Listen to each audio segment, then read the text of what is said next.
mba ho vonina ho anao ny masonay ninona tompo tsy araka ny sitraponao rehetra dia aoka ny ranao soana dio sy amafo mba hahafahanay tokoa mandroso ampahasahina noho ny amin'ny voninahitra noho ny amin'ny Jesosy Kristy tompo eo amin'ny fanatrehanao dia misaotra indrindra raha eo amin'ny anaran'i Jesosy amen. Ao amin'ny salamo faha 150 salamo faha 150 amin'ny anaran'i Jesosy. Amorony fo madio Andriamanitra ary avao zy orina marina ny fanahiko ato anatiko. Amen. Ianao ilay Andriamanitra rainay, ny fiandohana sy fiafarany zavatra rehetra.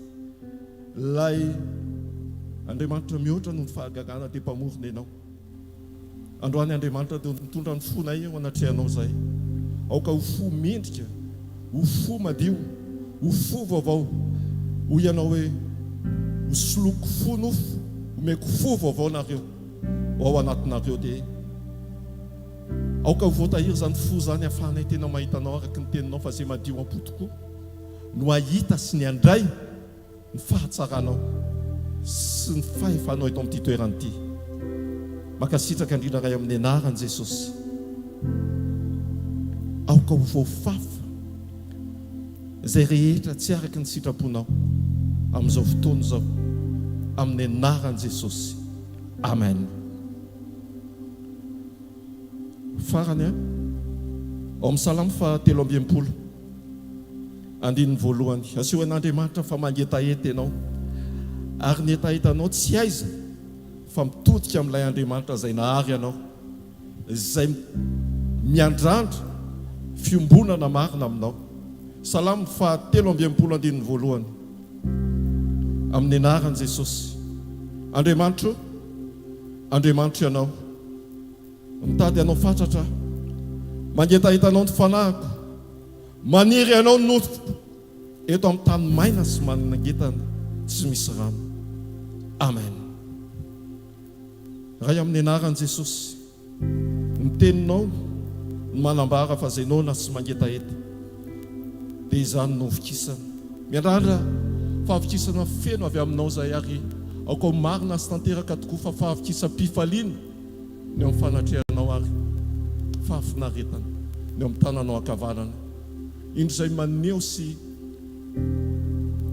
miandrandra feno miaraka amin'ny fanampiny fanahinao masina, tsy amikery, tsy ampahatanjahana fa amin'ny fahafantaranay fa fanahinao masina izay avela hiasa ato anatinay.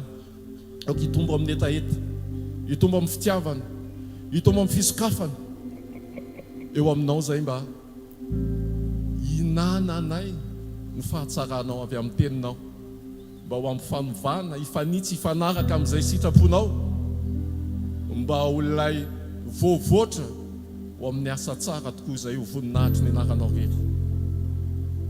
Misandrata eto amin'izao toeran'izao raha eo, ilay mendrika ny fiakofana, mendrika ny dera sy ny laza, ny hery sy ny voninahitra dia ho anao rery any, amin'ny anara maherin'i Jesosy Kristy velona sy masina ary manan-keraka ny Nazareta. Amen. Alléluia. Miarabantsika amin'ny anaran'i Jesosy Kristy dia misaotra ny mpanompon'Andriamanitra napitratsika teo amin'ny fanatrehan'Andriamanitra sady tamin'ny alalan'izany salamo izany. Mino fa efa nanomana ny fotsika tokoa hoe satria tsy afaka iona amin'Andriamanitra raha tsy madio ny fotsika tsirairay avy, dia iza ozy izy ny tena Andriamanitra vakintsika teo no afaka hitoetra eo an-tendrombohitra Jehova, dia izay madio tanana, madio ny fony tsy misy fitaka ny fanahany ary ozy koa ny tompo hoe alako ozy izy ny fivorimana masina ary roaparatsiana. Dia andaontsika tena tsy hanao vazivazy an'izao fotoana izao izay tena hoe misy ny fanatrehan'Andriamanitra toy izao, satria arakaraka ny haben'ny fahasoavan'Andriamanitra koa ho an'izay mankatoa dia mety ho eo koa ny fitsaran'Andriamanitra ho an'izay manamafo. Ka dia andaontsika tena hoe hiombona amin'i Jesosy ny ahatongavantsika dia mbola hoe fanetanana kely any, satria ina moa ny antony fanompoantsika, ina moa ny antony izao rehetra ataontsika izao, ezaka ataontsika rehetra izao sy fijoroantsika amalitsika ny antson'Andriamanitra toy izao fa tsy nina akory fa dia ny hoe rehefa ho avy eny amin'ny raolanitra Jesosy dia ho fantantsika dia hiakatra avokoa tsika sa tsy izany araka ny ten'Andriamanitra amin'ny Kolosianina 3:7 voalokatra amin'ny faefatra vakitsika vetivety amin'ny anaran'i Jesosy hoe koa raha niarana tsangana tamin'i Kristy ianareo dia katsaony zavatra any ambony any amin'ny toeran'i Kristy izay mipetraka eo an-tanana ankavanan'Andriamanitra. Saina ho izy ny zavatra any ambony fa tsy ny zavatra ety an-tany. Amen. Ka izay mihitsy ny hoe adinoy ny zavatra mety manelingelina amin'ny fifatoanao satria mety ohatra hoe feo anankiroapy, olona mivezivezy mitaona seza, olona manao vidéo mivezivezy, ny ajanony mihitsy ny izay rehetra mety hoe tsy ampifatoka anao, tsy sainanao an'izany hoe sainantsika ny any ambony araka ny ten'Andriamanitra izany satria eto ny fanatrehan'Andriamanitra ary tena ho an'izay mangeta eta marina dia ho an'izay olo izay no hifankahita aminy. Amen. Amen. Raha andiny faefatra dia hoy izy hoe raha iseho Kristy fiainantsika dia hiara-miseho aminy koa amin'ny voninahitra ianareo. Amen. Raha iseho Kristy hoy izy fiainantsika dia hiara-miseho aminy koa amin'ny voninahitra ianareo. Amen. Ndao tsika hira ity ity mety efa misy antsika mahay azy, mety misy mbola tsy mahay fa ataovy tena hoe tononkira ampanahy antsika izany hoe mandra-pahatongako any aminao, mandra-pahitako ny tavanao Jesosy, mandra-piavinao dia anadio ny fitafiako aho, ampirehitra ny jiroko mandrakariva aho. Amen. Amen. Ataontsika mifotsika rehetra izany iry izany Alleluia. Saotra Jesosy io ndrehetra izay tompo mangeta eta tanteraka.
Mantra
Pana fai fan si tu era naret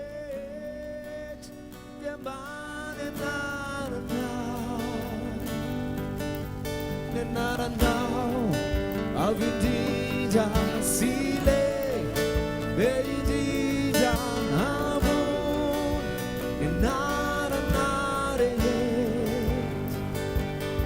mi fiadia si fana pana fai fan si tu era naret yamane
Alleluia.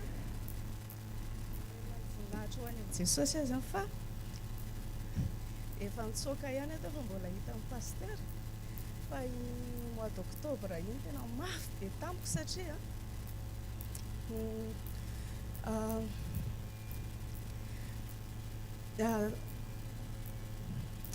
tao anatin'ny une semaine dia nisy olona nanakorontana ny tokantranoko izany dia mafy be ilay izy raha ohatra hoe tsy manana an' Jesosy tena tsy zaka ilay izy. Pourtant nefany manana occasion za amaly an'iny olona iny, amaly an'ireo olona reo dia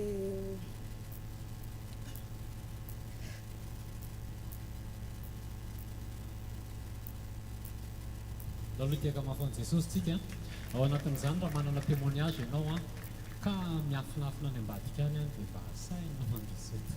satria zany za mbola anaty combat zany zany zao hoe zay ny tena marina dia ohatrany hoe salasala fa pasteur mihitsy ny teny hoe nanantona anao dia hoe sao dia misy dia hijora satria le toriteny tamin'ny heriny tsy mamela anahy dia niantso amin'ny pasteur sandratra zany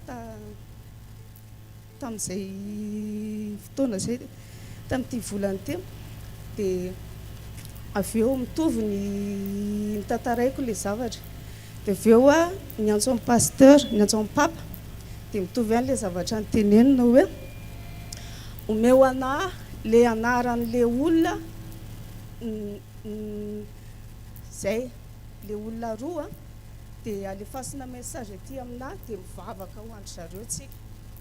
Zany evany tena tsy ohatr'izany mihitsy nisy fotoana fa nanao témoignage tao amin'ny tranopokon'olona fa raha misy olona manao ratsy anahy dia tsy maintsy mamaly an'io na ahoana na ahoana fa tena latsaka ny ranomasoko rehefa nitenena an'izay papa hoe fa ahoana tsy tiako zany Jesosy tena tsy tiako zany fa ahoana za manana occasion za amelezako an'ireto olona reto fa rehefa zay le izy dia anaika dia tsy afeniko fa tamin'ny semaine iny midepra tsy manino tapahako ny voloko satria tena tsy zakany saiko le izy dia nitapahako ny voloko dia mbola tsy afaka ihany zany nifoko teanao dia no le hoe mivavaka ho an'le olona dia nanaika dia tamin'ny toriteny tamin'ny heriny amin'izay zany dia ohatrany hoe nitenena zany papa zany hoe nanao ny image-ny Jesosy izy hoe Jesosy ary ohatrany hoe nororaina nanaovana zavatra dia tsy najaina ny voadiny dia ohatrany hoe mahita anazy zany zay avy ny resentira zavatra ohatra hoe za mihitsy ne zany hoe ahoana koa zany Jesosy za kapohana tsy najaina ny voady nopaopaina natao tsinitsinina mihitsy ny azy zany hoe oay Jesosy mihitsy zany kay dia nanomboka teo dia niapitsony iny dia nisoaininy imageko amin'izay zany fa ohatrany hoe nanana pisy zany hoe oay Jesosy ary moa natao an'izany dia maninona moa zany zay zany le tedavina zany hoe tsy haiko tsara manazava le toriteny fa zay le toriteny tamin'ny heriny dia hoe tsy zay tiako zany atao fa tsy Andriamanitra izy raha ohatra hoe anao zay zavatra fantatra dia hoe tsy takatry ny saiko zany le izy fa manaika Jesosy navelako le olona zany dia tsy naninona tsy niantso anazy dia vao ny tonga ny latsinainy dia plus ou moins miravindravina le situation zany dia voninahitra ho an'i Jesosy satria le toe-po nositra an'i Jesosy hoe za le mpamala ratsy mihitsy taloha zany tena vitako ary tonga dia mikorotana ambony ambany io rehefa hoe ho ataoko fa hoe ho an'i Jesosy rehetra ny voninahitra fa merci Jesosy. Teka mahafon'i Jesosy tsika mandroso tompoko efa lasa ny zavatra taloha zay mahatsara antsika foana hoe tonga eto amin'ny teny manitsy mijery fitaratra dia ahitsy zay tokony ahitsy. Voninahitra ho an'i Jesosy Kristy mbola ahafahako mijoro vavolombelona eto efa ela ihany te hijoro vavolombelona fa tonga le fotoana satria efa tena tsy azo anoharana hozy izy nytombo fa tsy maintsy mijoro ianao satria tamin'ny talata lasa teo zany teny ambany atsimo teny Tanjombato nisy accident be teo dia tao anatin'ny fotoana iny mihitsy raha ohatra zany tena hoe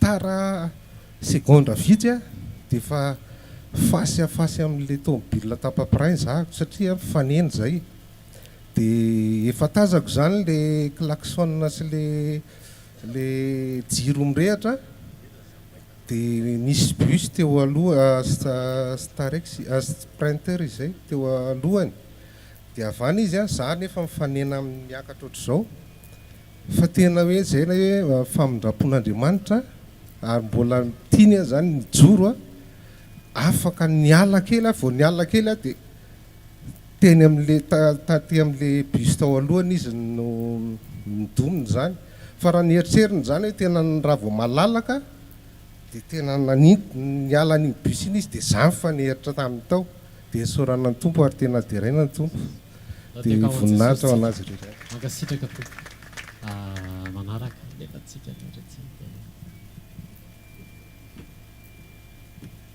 da teka mahafon'i Jesosy tsika tahiny Jesosy daholo tompoko mamerina ny voninahitra ho any amin'ny Jesosy satria fahasoavany sy ny famindrapony matoa tafa-tsoreta androany tamin'ireny zavatra nisy nafanafana teto amin'ny fireneny ireny avy niasa tamin'izay dia tsy naninona mihitsy zany hoe tsy narary hoe tsy naninona dia nody ako ny alina mivavaka dia rehefa natory dia tsy nahita tory-tsony ahako dia verina nitsangana dia mivavaka dia mbola tsy nahita tory ihany zany dia farany ahako nanamboatra dité hoe za zany tia dité be koa zany dia nanamboatra dité dia hoe atory dia natory avy eo dia vao mifoto ao zany tonga dia nalemy be tena masoko tsy nahita ninina tsony za zany tena tongotro tsy nazakana tsony dia nakana dokotera dia rehefa nakana dokotera jerevan'ilay dokotera ny tension-ko 7-6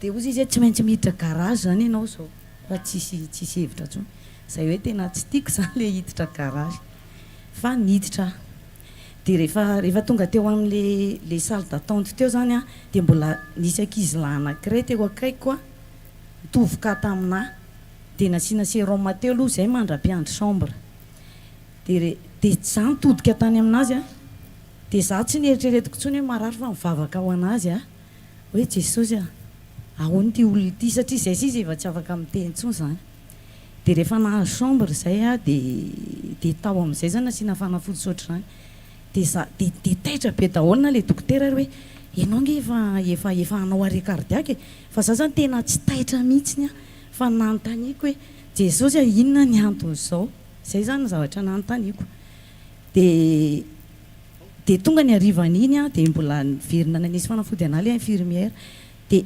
korotana be tao ananina tao hoe isy andorony ty hôpitaly ty dia za zany nitsangana aloha za ody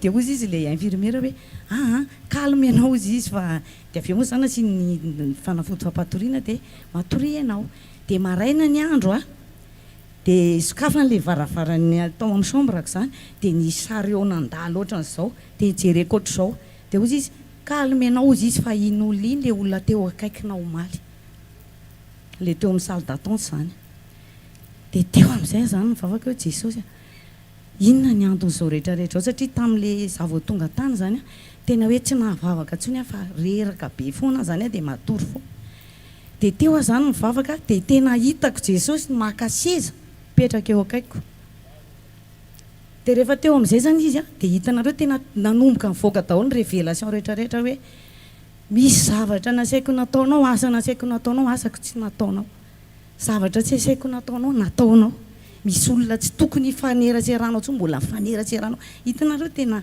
repentance tena mazava be daholo zany le izy dia nanomboka nanao an'iny ahako za tonga tao fanindrony apitsiny iny mbola tsy niakatra ny deuxième jour tsy niakatra mihitsy ny tensionko fa mbola mijanona eo amin'iny foana zany teo zany tena nahitako hoe tsy aretina nofo le izy fa tena fanahiko mihitsy ny tiany Jesosy ho restauré dia nanomboka nanao an'le repentance tena ataoko hoe isaky minitra tomany tena hoe tena nandoalika tena nandady teo amin'ny Jesosy zany dia nanomboka niakatra le izy 4e jour nijanona tao ako niakatra ihany le izy dia nahatratra 10-11 amin'izay rehefa isaky manao contrôle ako voaka tao ako dia hitanareo hoe feo koa zany mbola tsy tena tafaverina hoe tena tena feoko fa tena hitako hoe tiany Jesosy hoe izy rery ihany aloha no resahako izy hitombo amin'ny fiombonana bebe kokoa hatrany azy ny tao anatin'le izy. Dia ny 21 jours ny convalescence tena hoe tokanako tena nitomboko tamin'ny fiombonana dia nataoko toy ny hoe mbola tsy nahazo mihitsy aho fa tena miverina hatramin'ny voalohany indray aho dia tena izay zany no teneniko antsika hoe reny teny rehetra izay noraisintsika reny a rehefa tena miteny tsy hoe faly mandray foana fotsiny zany tsika fa ny tena tiany Jesosy dia nitombotsika amin'ny fiombonana mihitsy dia miaino anazy tsara. Tena hoe nakafiziko mihitsy le fotoanany convalescence hoe iombonako taminy dia tena hoe teo moa fampiarava tamin'ny pasteur zao hoe tena verina jojopile be zany niara-fanazy izay zany le izy dia averiko any amin'ny rery ny voninahitra fa ny amin'ny avy rehetra dia tena hoe hitombo amin'ny fiombonana sy ny fanatrehany foana. Raha tiaka mafan Jesosy tsika dia aorinany a misy anankiray izay angamana te ame voninahitra an'Andriamanitra itsika moa eto zany tefeny teny foana miaino dia le miaino a rehefa avy eo miaino fotsiny fa any amin'ny tokantrano misy atsika sy ny fiainana iainantsika ihany no takian'Andriamanitra teny izay hoe tanteraka avy hoe mpakatoa azy tokoa. Nisy fotoana Mathieu le zanako lahy iny nanao baskety dia nisaoty dia rehefa nisaoty izy dia niembotra amin'izay ty lohaliny ty niembotra nankanirina tany dia tsy afa nandeha mihitsy izy tena hoe narary. Dia za taloha rehefa misy zavatra ataon'ny ankizy ohatr'izany dia fibedesana mandeha voalohany laisana efa tenenina foana efa mivavaka ve nanaraka ny sitrapon'Andriamanitra ve nandeha nakany ve dia tena nanontany ny tompo tsara fa voasaika andeha tenen'izay zavatra izay dia tonga dia mivangin'ny fanamasina hoe tsy izay ny andrasako aminao izy fa ianao hivavaka ho azy ianao tsy ianao hijery ny favoazany na mbola metsiny azy na mbola ame ohatrany hoe indraindray tsika ray aman-dreny zany ataontsika lavage de cerveau kely eo le zaza hoe laisany zao na dia andany izy antanio dia antanio izy raha mety zay zany ny teny fanamasina hoe itsika ho an'ny olona izay akaiky atsika tsy forcena koa izy hoe andao tonga dia hivavaka tsika na andao zao fa antanina ny sitrapony dia antanina ny heviny teny mihitsy ny fanamasina hoe antanio izy satria le tongon'io zany amin'ny alina izy zany tena tsy afaka miforotra mihitsy ty fa tsy maintsy kaliana zavatra malemilemy ato zany dia mandraparan'ny andro izy zany tsy afaka mihodana dia ahoana zany ataontsika sialava fa inona mety vavahana vela dia hoe hivavaka tsika dia hivavaka ao izy satria ny fotoana tapakandro ray manontolo izy zany tena nanaintaina tsy nahazo aina tsy hita mihitsy anao fa tena marary be izy dia hoe alao a hoentina any ampanotra alao a zao dia rehefa mivavaka amin'izay zay dia ny zavatra tena tsapako tao anatin'le izy a rehefa mankatoan'Andriamanitra tsika dia amen'Andriamanitra fiadanana tena hoe amen'Andriamanitra an'izay torotoro fo zay zany hoe lasa tsika no maheno an'le fanaintainan'le olona lasa tsika no mieritreritra hoe Jesosy dia tena tsy hita tory ty zazy ty tsapanao le douleur dia mivavaka teo dia misaotra an'Andriamanitra moa zany fa tonga maraina dia natoro somatsara izy a tena hoe voninahitr'Andriamanitra fa mbola nandeha nentina niotra kely ihany izy aloha satria izay no ozy izy hoe mbola andeha hiotra ihany aho izy fa alao hoentina miotra ihany dia voninahitra ho an'ny tompo moa fa raha netahan'ny le lohaliny le mivadika zany a normalement maharitra mihitsy so afa mandeha mihitsy izy fa noho ny voninahitr'Andriamanitra dia afaka nitsory izy. Raha tiaka mafy aho an Jesosy tsika mandroso tompoko nareo mianaka.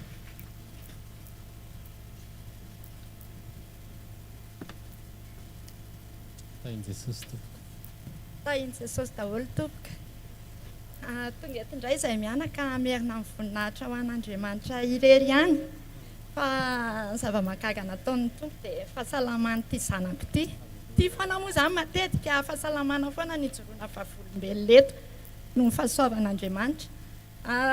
Izy ity zany misy fotoana marary be ny avato amin'ny ilany avato tena marary ary tena mitomany tsy hita hoe inona ny anaovana anazy dia isaka ohatrany hoe entina dokotera izy dia omeny dokotera calmant dia nisy fotoana tsy izy efa niditra hôpitaly tao Ambodivona tao dia tamin'izay fotoan'izay ozy izy ny dokotera tao hoe tsy vitanay ozy izy fa andanonareo makany amin'ny Azuera fa ny raha ny zazy io izy misy tsy fahatombanana dia tsy vita eto izy fa makany dia nyresaka moa izay mivady hoe tsika tsy hoany fa arakaraky ny avatarantsika an'izany vao hoe mampiororo atsika dia hoe tsika nefa ve zany dia tsy raharaha ny fahasalaman'la zaza dia ahoana sao dia melika anatrehan'Andriamanitra fa efa ny dokotera mihitsy no miteny hoe toany dia nandeha nefa ny fotoana dia le zaza ohatra mereraka izany dia tonga mifampitahorana hoe io ary ny anareo fa ohatr'izao izazy io ohatr'izany dia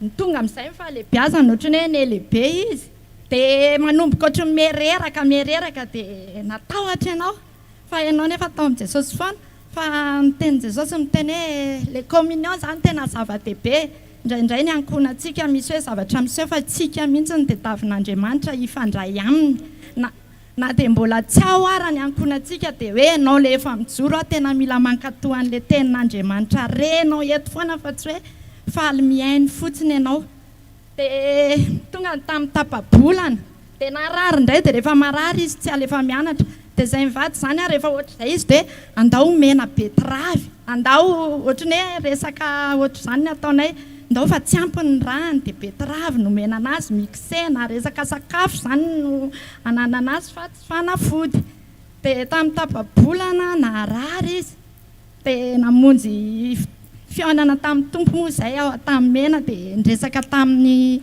pasteur tato hoe anao analyse générale ho ahy izy rehetrarehetra mihitsy satria nentina tany amin'ny dokotera izy teo zany izay mivady manomboka hoe nisy tahotra satria mihafahafa ilay izy dia nresaka tamin'ny pasteur Sandratra hoe anao analyse générale ho ahy izy dia pasteur Sandratra moa nampahery anay teo fa ny tena hitako hoe za mihitsy ny tena tiany Jesosy amboarina fa tsy le zaza dia tonga amin'ny fotoana anaovana an'ilay analyse dia na ianao ohatrany hoe taminay taloatra rehefa atao andeha dokotera izany dia matahotra ianao satria ny kan'ilay zaza hafa mihitsy tamin'izany tsy na hoe toxoplasmose nahazo anazy toxoplasmose congénitale dia hafa mihitsy izy ohatrany hoe tamin'izy nanala nify izao dia anesthésie générale no natao taminazy niditra amin'ny fito izy dia mivoaka velona izy tamin'ny 1.2 fa io izy io zany aloha izao voninahitra an'Andriamanitra dia enitaona izy nanomboka an'izay satria roa taona teo izy efa hoe hita ny kany hoe hafa mihitsy zany izy dia nandeha fotoana teny dia no tonga amin'izay ny analyse tamin'ny anina iny dia natahotra kely hoe ahoana indray zao ty zazy ty rehefa alaina raha ho fampitolomana indray sao dia ho tapaka amin'ny fanjaitra dia ny dada moa ny asa dia za ihany no mitondra anazy dia le olona teo aloha koa satria ray saly leo olona efa lehibe le olona mifanatrika aminay fa mampiorooro be izy eo amasin'le zaza hoe sao dia zao mantsy an'le dokotera manao anazy zany nefa tokony tsy ho hitan'le zaza izay zavatra izay raha ny kany dia vome izy natahotra dia le dokotera koa natahotra fa za tao anatin'izay talohan'izay aloha ny dia efa nametraka ny ady teo ampelantanan'Andriamanitra foana oza hoe tsy adiko io Jesosy tsy adiko io fa efa maro ny zava-mahagaga nataonao teo amin'ny fiainako ninona zavatra mitranga eo dia ianao ny asa eo dia vita moramora le nakaraha voninahitra an'Andriamanitra aloha iny dia avy eo amin'izay nandeha ny hoe afa-kerinandro le tato zany nijerena hoe aty fa mekompasiteke reo zavatra rehetrarehetra reo natao taminazy calcium ny ara-dalàna magnésium ny ara-dalàna fer ara-dalàna onogramme sanguin ara-dalàna ny transminazy ty mala misy glucose le glucose à jeune ty ara-dalàna transminazy ara-dalàna le urée ty le aty tena natahoranay zany satria izay miteny dokotera dia hoe aty io ara-dalàna ny toxoplasmose ara-dalàna dia voninahitra an'Andriamanitra dia tao anatin'izay tsy azy ty taratasy ty fa ozy izy ny dokotera hoe secret professionnel ozy izy ty tsy mivoaka fa ato aminay dia nivavaka zany hoe izay mianaka tsinona alohany hoe tsika sindry tsy maintsy hijoro vavolombelona tsika sindry ninona eo valina eo mbola tsy nakaraha dia efa izay ny teninay ninninona valona eo tsy maintsy mame voninahitra an'Andriamanitra tsika sindry dia tsy azo ty tsy meny le dokotera fa hoe secret professionnel dia lasa nakany amin'ny dokotera nandovo vola mihitsy aho hoe dokotera ianao mitsabo anazy misy dokotera izay efa ampiserasera aminay ianao mitsabo anazy fa anaovy taratasy ho aza angalako an'ilay izy fa tena ilaiko ilay izy dia nameny taratasy aho dia nakany amin'ilay dokotera dia mbola nampifilafilainy ihany aho dia oza ahoana moa zany zanako io za mila manara-maso ny fahasalamany tenenina ohatr'izany fotsiny hoe zao ara-dalàna dia tsy nanaika hatramin'ny farany fa teo Andriamanitra niditra tsehatra dia azy le izy dia zao ijoroanay mianaka vavolombelona zao fa na le toxoplasmose ara négatif amin'ny valiny dia an'Andriamanitra rery ny voninahitra.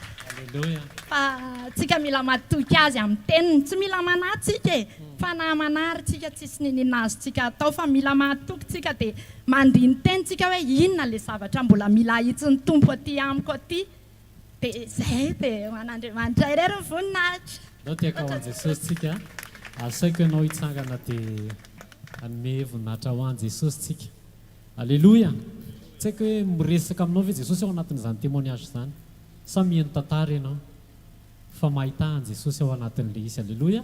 Jesosy niaro tamin'ilay accident tetsy malaza. Jesosy no avy amin'ny teny no nahatonga ny toe-pon'ilay ranabavy na dia mafy ara ny zavatra trehana tena hoe no Jesosy dia mety ny zavatra rehetrarehetra. Dia aprisihana foana tsika tsy hijery eo amin'ny nofo fa nomeza takian' Jesosy. No Jesosy dia salama tsara le zaza teraka toxoplasmose congénitale zany hoe voatany am-boaka dia efa nisy toxoplasmose tena hoe fahagagana daholo ny zavatra andrenesintsika ireo na ny tongotry Mateo ara ahoana zany lohalika lasa mivadika any ariny zany tsy haiko hoe any amin'ny film zany misy fa eto amin'ny réalité zany ohatra mbola tsy nahitsitsika fa no Jesosy dia miverina normal ao anatin'ny fotoana fohy. Asandrato ny tananao dia misaora an'Andriamanitra hisaory azy no ireo témoignage be da be afaka nisitrahantsika dia hisaory azy ny kahanao tsy ka isolé akory ianao fa eto Jesosy teny ray ihany no raisintsika aoka tsisy anaran'olombelona ho voatonona aoka ho voafafa ny anaran'olombelona rehetrarehetra foka ny anaran'i Jesosy irery ihany no omena voninahitra. Jesosy misandrata fa ianao ny tao ambadika izany misaotra fa ianao ilay mofo hohaninay rehefa avy eo ny ranao no sotroinay rehefa avy eo ny fiombonanay aminao misaotra Jesosy ny amin'ny tension izay nidina setisisy kanefa tao anatin'izany raha misy olona anankiroa dia ny anankiray voazona fa ny anankiray tsy voazona noho ny famindramponao sy ny fitiavanao Jesosy misaotra fa avelanao izay hiditra ao anatin'ny période-na convalescence mba hahafahanay miombona aminao manatsara ny fiombonana tanteraka aminao Jesosy tsy hoe repos dia repos koa ny vavaka sy ny fiombonana aminao fa ao anatin'ny fotoana rehetrarehetra ao anatin'ny situation rehetra Jesosy dia ampianarinao foana izay ny iombona aminao tarihanao amin'ny fitiavanao sy ny famindramponao izay dia misaotra Jesosy averinao any aminao ny voninahitra rehetra ny amin'izay efa nataonao sy ny amin'izay mbola ho ataonao mankasitraka indrindra Jesosy misandrata mandrakizay amen. Andao tiaka mafy ho an'i Jesosy tsika. Alleluia.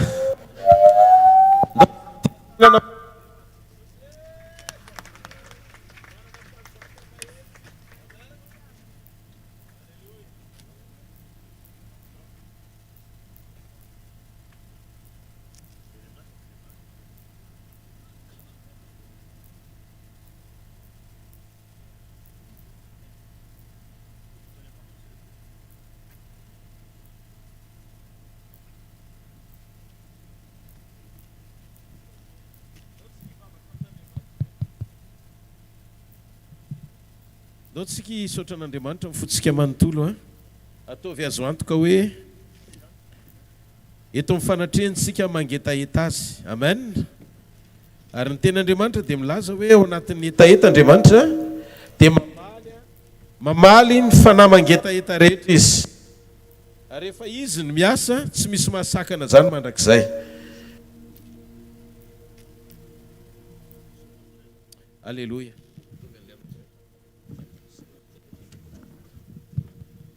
Alleluia. Afofany amin'ny lanitra ny tanao dia misaora an'Andriamanitra ny fonao ray manontolo. Makasitra azy amin'ny fonao rehetra, misaora azy amin'ny fananao rehetra. Tenenao Andriamanitra hoe ianao no antony fisiko Andriamanitra, ianao no etaetako androany, ianao no faniriko lalina indrindra. Misaotra ny amin'ireo kasika rehetra izay nataonao amin'ny fomba tsy takatry ny saina, eo amin'ny fiainan'ny olona tsirairay avy izay tonga teo amin'ny fanatrianao androany. Misaotra ihany koa ny amin'ny fiainako manokana, izay fantatro fa efa mikarakara ny momba manontolo ianao ny fanahiko, ny aiko, ny tenako izay rehetra mahakasika eo am-pelantananao.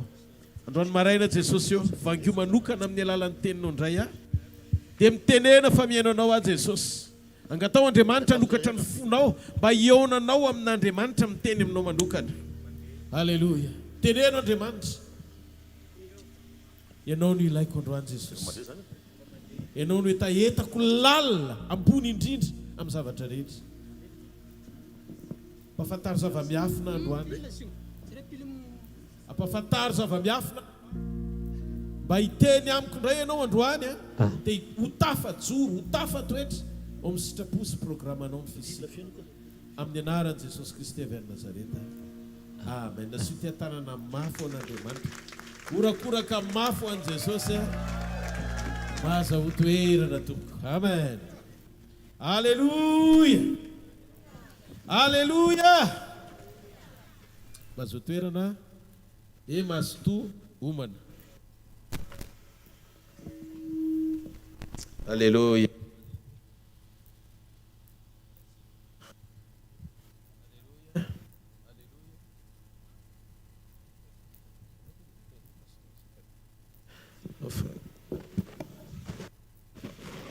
Alleluia.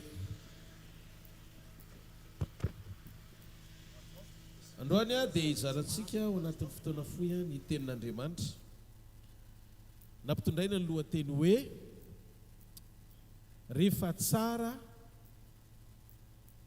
ny fiombonana amin'Andriamanitra dia tsara ny fiankohofana amin'Andriamanitra. Avereno, rehefa tsara fiombonana dia tsara ny fiankohofana. Raha diky ny atao hoe pikohaka marina dia izay tsara fiombonana amin'Andriamanitra. Tsika rehetra izao tonga eto amin'ny fanatrehan'Andriamanitra, tsirairay avy tena hoe manana fo samihafa tsika, manana etaetan'Andriamanitra midingana sy marodrefy tsy mitovy ny olona tsirairay avy. Raha ianao izao mahita ny fijorono sadraka sy miasaka sy abedina go ho atsipany anaty laforo, nefa mahafoy ny ainy noho ny fijorono an'Andriamanitra, dia manontany teny ianao hoe aiza ho aiza amin'ny fijoron-dreny olona ireny sy ny karazana communion ananany ny fijoroako eo anatrehan'Andriamanitra amin'ny fanompoko azy. Tanao misy zavatra indraindray ohatrany hoe mahafinaritra ny miaino hoe misy mahery, misy matanjaka, misy tena hoe mibosta tsara ao amin'ny sekoly ny finoana. Dia fantatrao koa hoe hatraiza nefa ny niveau na ny dingana misy ianao ara-piombonana eo anao manokana sy Andriamanitra ihany koa. Zany rehetra zany nefa tsy hoe ezaka avy amintsika ny tonga antsika hiaina sy anana n'izany finoana izany eo amin'ny fiainantsika andavanandro. Fa za te hanaitra anao androany fa azo atao tsara ny manana an'izany amin'ny alalan'ny fanekena ho tariana, ho fenoana ao anatin'ny fiombonana, amin'ny fahatsapanao ny ao anatinao, fa tsy anao tsony velona fa Kristy ny velona ao anatinao. Amen. Rehefa miresaka tsika mahakasika momba ny hoe fiombonana, miresaka tsika mahakasika indrindraindrindra momba ny hoe fiankofana, dia aza diny fa mila tsapatsika fa misy ny fahavalon'ny fiombonana ary misy ny fahavalon'ny fiankofana, mitady fiankofana aminy atao hoe devoly. Iresaka mahakasika momba ny fakapanahy ao bokin'ny Genesis toko 4 dia ny 9 ka hatramin'ny 7. Rehefa niresaka tamin'ny Kaina Andriamanitra, dia hozy izy ny tenin'Andriamanitra hoe aroa Jehovah tamin'ny Kaina, nahoana ny tezitra ianao ary nahoana ny manjombona ny tarehinao. Raha tsara toetra ianao moa tsy ho miramirana va, fa raha tsy tsara toetra kosa ianao dia mamitsaka eo ambaravaranao ny ota ary ianao ny kendreny faniriany kanefa ianao ny tokony hanapaka azy. Ao ny devoly dia mandefa ny atao hoe fakapanahy anasananao anaovana proposition izy izy ny teny vahiny antsafidy hiala ny sitrapon'Andriamanitra. Ny tanjo ny fakapanahy dia ny ampiala ny olona anankiray tsy ho ao amin'ny sitrapon'Andriamanitra. Ary ny fisian'ny fakapanahy no midika ho antsika zanak'Andriamanitra manana communion amin'Andriamanitra. Ny fisian'ny fakapanahy dia maharidrefy ahalalana fa mijoro an'Andriamanitra ianao. Mijoro an'Andriamanitra ianao. Ny olona mijoro no alay mpanahy fa tsy maka fanahy olona efa lavo ny devoly. Zay aloha zany mila fantatsika. Ny antony fakapanahy dia tsy maka fanahy olona efa lavo ny devoly, fa maka fanahy olona mijoro ny devoly. Ny proof fa tsy mbola lava ianao dia tonga amin'ny fakapanahy. Ny fakapanahy dia fisarian'ny devoly na proposition ataon'ny devoly aninona mba hahatonga anao enjera tsy ho tafajoro na ho tafatoetra ao amin'ny sitrapon'Andriamanitra. Ozy ny devoly tamin'i Jesosy, raha zanak'Andriamanitra marina ianao dia hovay ho tonga mofo ty vato ty. Lioka toko fahatelo, Lioka toko faefatra ny andininy fahatelo ka hatramin'ny andininy faefatra.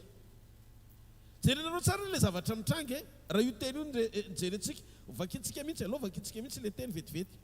Ao bokin'ny Lioka toko faefatra.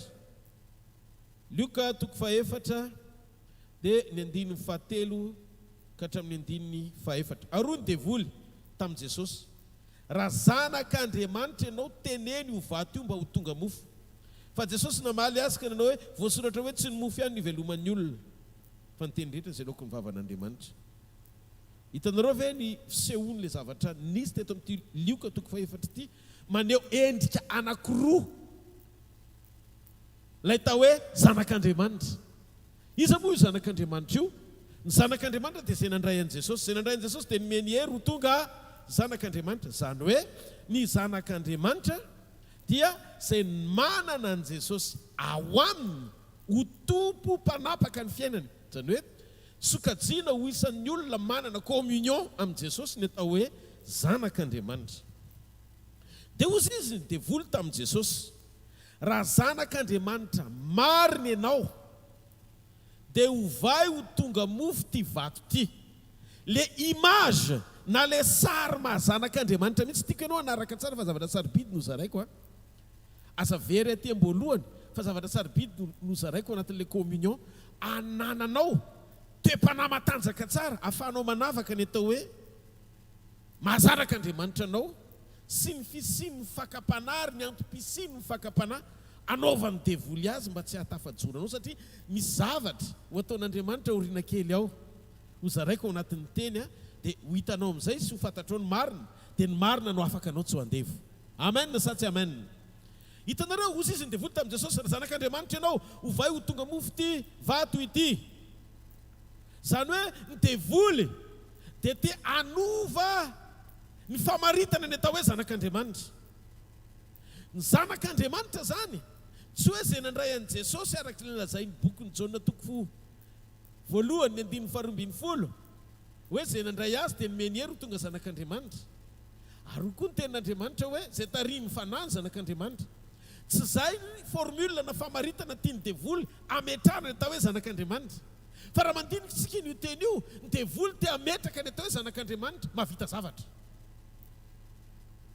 Mahay manao fahagagana, anova vato tonga mofo.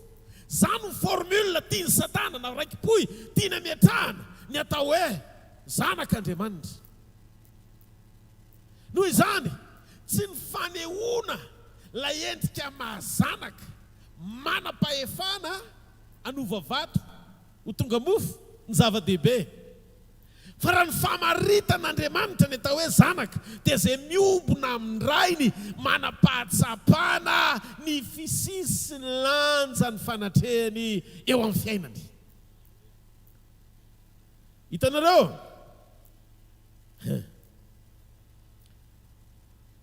Raha io teny io ny jerena dia be dia be ny diso famaritana ao anaty fampianarana. lay tena atao hoe zanak'Andriamanitra. Tsy isika miazakazaka mba ho ampiasain'Andriamanitra. Fa isika manana fo ao anaty communion na fiombonana amin'Andriamanitra, malala lanjan'ny fisian'Andriamanitra ao anatintsika. Sy ny fananantsika toe-po manaiky sy mora ho tarihan'Andriamanitra ho tafatoetra ao amin'ny sitrapony mandrakizay tsy maharetehaka ao an'Andriamanitra. Jereo tsara ny zavatra mitranga. Io zanak'Andriamanitra io tsy le maika aneo ny tenany amin'ny fahaiza manao anova vato ho tonga mofo. Tsy ny hoe ampiasain'Andriamanitra amin'ny fomba tsy takatry ny saina ny tanjona faratapony indrindra anehoana fa zanak'Andriamanitra ianao. Tsy izay le izy. Fa ny fanambaran'ny fanahy tamin'ny Paoly apôstôly, ny fisehoany zanak'Andriamanitra dia manana fototra fahamarinana anankiroa.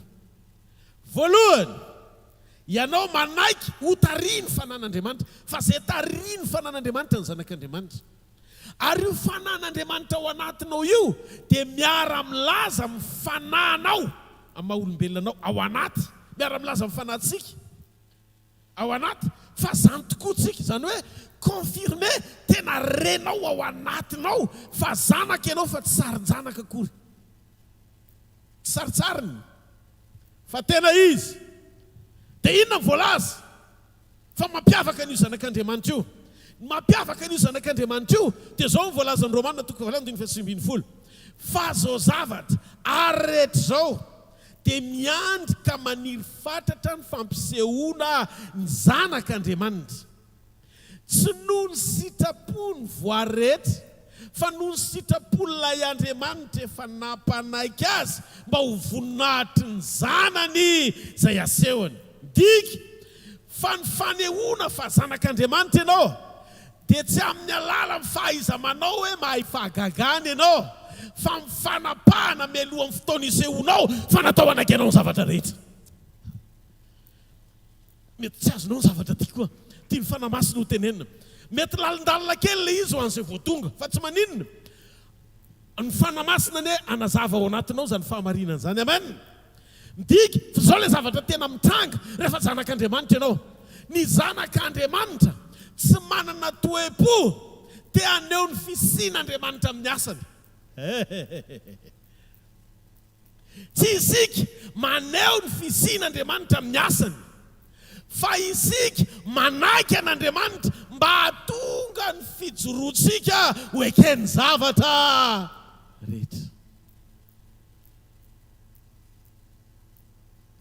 Afofany amin'ny lanitra ny tanao dia teneno Andriamanitra. Natsanganao ho zanakao aho, nantsoinao ho zandrinao, fa efa nompamontao no hoe nanolotra ny ainao aianao. Inona no ataoko Jesosy io, inona no avaliko anao e, tsy mbola nahita fitiavanao lehibe toy zao.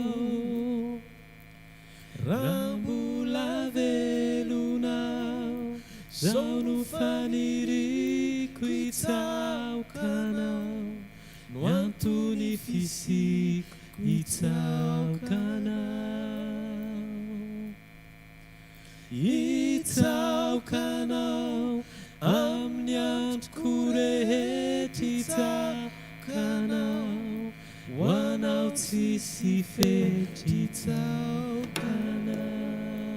Iza ny tena hitsaoka sy ampanaiky ny fony sy ny mombazanay manontolo, tena ekoaka eo anatrehan'ilay tsy to sady be voninahitra, ny mendrika ny tokany eto anivontsika, mpanjaka ny mpanjaka sy tompony tompo, Jesosy avy any Nazareta no anarany. Andao hitia tanana mafy be ho an'ny mpanjaka antsika sy ny fandreseny mandrakizay. Amen. Halleluja. Ny zanak'Andriamanitra dia mampanaiky ny ao anatiny iray manontolo ho amin'ny fitsaoana sy fanekena n'Andriamanitra tsy misy fepetra. Verina kely ny amin'ilay endriky ny fakapanahy. Ny fakapanahy dia tadio tsy proposition na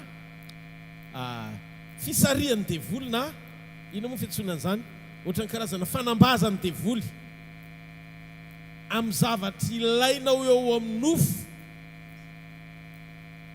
ampidina ny fifantohanao hiala tsy eo amin'ny sitrapon'Andriamanitra, fa hanompo ny nofonao sy ampiakohakany ao anatinao eo amin'ny fahefan'ilay ratsy. Raha vao ny olona anankiray nizaka ny devoly hiakohaka eo amin'ny nofo, mampanaiky ny sitrapon'ny nofo ho ambony no ny sitrapon'Andriamanitra, dia tratrany tao anatina fiakofana diso ianao. Tiako anefa manaitra ny zanak'Andriamanitra rehetra izay tonga eto, ny fisiany menarana ny anefitra dia tsy izay no midika fa eo amin'ny fiainan'i Jesosy ny devoly, na dia niresaka tamin'i Jesosy aza ny devoly, dia tsy izay no midika fa eo amin'ny fiainan'i Jesosy ny devoly. Devoly koa dia niresaka tamin'Andriamanitra momba ny Job, fa tsy izay no midika hoe ao amin'Andriamanitra izy.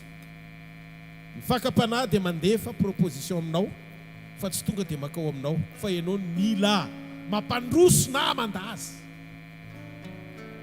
Ozy izy ny ten'Andriamanitra hoe mamitsaka eo ambaravaranao ny ota, rehefa niresaka tamin'ny Kaina izy eo amin'ny Genesis 4 vakitsika teo 9 ka 7. Mamitsaka eo ambaravaranao ny ota, ary amin'izay dia mbola tsy tonga dia miditra izy, fa eo ambaravarana izy miandry, mamitsaka. Dikany hoe mamitsaka, miandry kendri-toana izy hoe aiza ho aiza izy miditra. Dia zany te-hampahery ianao, fa tsisy fakapanahy manao amboletra zany fa eo ambaravarana ny limitiny. Atsangano tanan'izay mandray ahako. Eo ambaravarana izy. Fa zao vavao mafaly ao anatin'ilay izy. Tsy napetraka Andriamanitra hoe eny ampelatanan'ilay fakapanahy ny fanalahidy, fa eny ampelatananao. Alleluia! Noho izany afaka mamitsaka izy fa tsy tafiditra izy raha tsy voainao.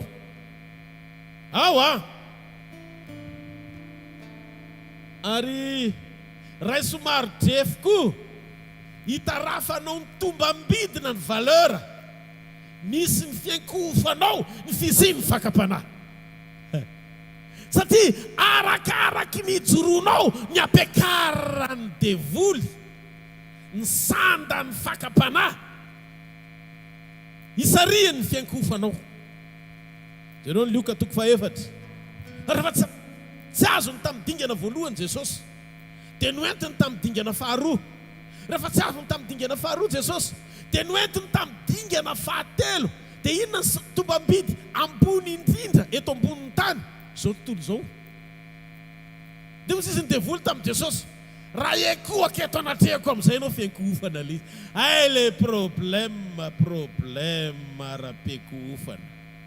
Any ka ny tena problème faratapon-drindra. Raha iakohaka eto anatrehako ianao, dia hozy izy. Jereo hozy izy ny fanjakana rehetra misy eto amin'izao tontolo zao, fa omeko anao le izy.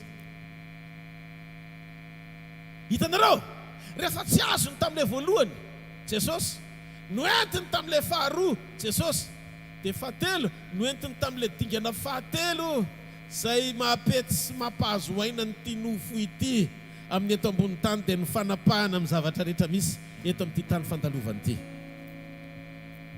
Resakaizako isany ao amin'i Jesosy Kristy. Aoka ho pura na ho marina ny fiakofantsika. Aza vela izy fakapanahy andresenao zany. Idio varavara fonao, akipio varavara masonao, fa tsisy olona anankiray tsy mahalala hoe tsy mety ny zavatra anankiray ary tsy tokony ho atao rehefa nampahafantariny indray mandehantsika an'izy. Tena sitrapon'Andriamanitra. Tiako fantatra ao ry zanak'Andriamanitra isany, azo lazaina hoe ny fakapanahy zany maneho sy maridrefy anehoana ny toerana misy ny olona anankiray amin'ny fanompoana azy mifanaraka amin'ny sandany tombambidinao ny fakapanahy tonga eo aminao tahaka izay hitantsika tamin'izay niainany mpanapaka sady tompo ny mpanjaka atao hoe Jesosy. Rehefa mijoro Jesosy dia sandainy devoly amin'ny zavatra maro hatramin'ny fanambazany azy ho an'izao tontolo izao sy ny fahefany satria hitany devoly fa tena enjana Jesosy, zanak'Andriamanitra Jesosy. Ary rehefa hitany hoe tsy azo ny fakapanahy ho reseny Jesosy tamin'izay nanambazany azy dia netiny any amin'ny dingana no heveriny fa azo anambazana azy teo amin'ny nofo anefa. Ary zay no ahalalana no hoe olona fanahy ianao sa mbola olona ranofo. Zay no lalana an'ilay izy. Ny fahalalana ny olona anankiray hoe olona ara-panahy na olona ranofo dia ao ambadiky ny sedra sy ny fakapanahy lalovany. Ao anatin'ny zay no amaritana ny fijoroana. Mitady ny fiakofana ho azo ny devoly mba handravany ny mandrakizay ianao. Ary matombo teny tenin'Andriamanitra fa mamitsaka eo am-baravaranao ny ota dia zao tsy any amin'ny akory ny fanalahidin'ny fiainanao.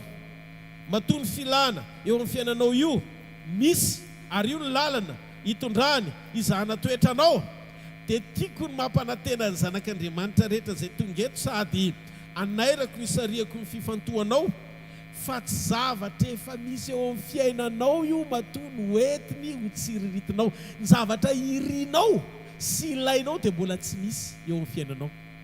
Ianao zany tsy manana an'ilay zavatra ratsy ao anatinao fa izy no mitondra faharatsiana eo amin'ny fiainanao atao hoe fakapanahy, mamboly faniriana sy filana ao amin'ny nofinao izy mba azahoany ho fiankofanao.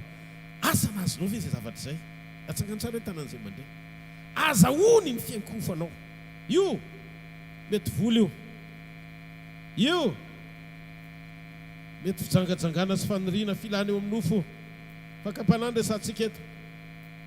Io mety ho karazan-javatra maro izay mambabo ny filan'ny olona ka mitondra fanirian-dratsy ao anatiny tsy mifanaraka amin'ny sitrapon'Andriamanitra. Raha azonao ny zavatra zaraiko atsakany tsara ny tanao fa tena miezaka mandeha milamina be mihitsy. Amen. Tsika mantsy zao androany maraina eny ambomandaminy fahamarinana sy ny fanambaran'Andriamanitra tsara. Halleluja. Rehefa tsara ny fiankofanao dia zay ny porofom-panehoana fa tsara ny fiombonanao amin'Andriamanitra. Ny ompon'Andriamanitra anao zany dia ianao mijoro tsara ao anatin'ilay fiankofana marina. Izy izy ny tenin'Andriamanitra ao amin'ny bokin'ny Jaona toko faha-efatra. Efa haitsika tsy anjery. Jaona toko faha-efatra ny andininy faha-raika amby roapolo ka hatramin'ny andininy faha-telo amby roapolo. Hoy Jesosy taminy raha vehivavy minoa fa avy ny andro ka tsy amin'ny tendrombohitra ity na ny Jerosalema aza no hivavanareo amin'ny ray. Ianareo mivavaka amin'izay tsy fantatrareo, izay kosa mivavaka amin'izay fantatra satria avy amin'ny jiosy ny famonjena. Fa avy ny andro sady tonga ankehitriny raha ny tena mpivavaka na mpiakohaka no hivavaka amin'ny ray mifanasy ny fahamarinana. Fa ny ray koa mitady ny mpivavaka aminy no tahaka izany. Inona e? Misy zany fivavahana tadiavin'Andriamanitra. Rehefa tsara ny fiankofanao dia mijoro Andriamanitra ho anao satria ianao le olona tadiavina. Allô? Ianao le olona tadiavina. Ianao tsy le karazan'olona misasatra mitady an'Andriamanitra ao anaty vavaka. Fa rehefa mety ny communion anao na ny fiombonanao amin'Andriamanitra, tsara ny fiankofanao, manaiky ianao hamaly ny kritera mpiakohaka marina, dia tsy ianao le olona mitady ao anaty fisasarana an'Andriamanitra fa ianao le olona tadiavin'Andriamanitra. Mpiakohaka marina hozy izy ny ten'Andriamanitra ny andininy faha-telo amby roapolo dia tadiavin'Andriamanitra fa tsy mitady an'Andriamanitra satria mpiakohaka marina dia tafiombona amin'Andriamanitra, midiky eo aminao Andriamanitra. Mpiakohaka marina dia miaina ny fanampian'Andriamanitra fa tsy mikatsaka ny fanampian'Andriamanitra. Miaina amin'ny fanampian'Andriamanitra, ahoana moa ny toe-pon'ny olona miaina amin'ny fanampian'Andriamanitra fa tsara fiombonana amin'Andriamanitra. Averiko aminao ahoana ilay toe-po? Tsotra, tsy hoe tsy mandalo ady ireo olon'ireo, tsy hoe tsy sedra lalovany, tsy hoe tsy zavatra mafy mety mitanga atseny eo amin'ny fiainana, fa zao voatahiry ao anaty fiombonana ny fiadanana manome lanja ny fanatrehan'Andriamanitra no ny alehibe amin'ny problème.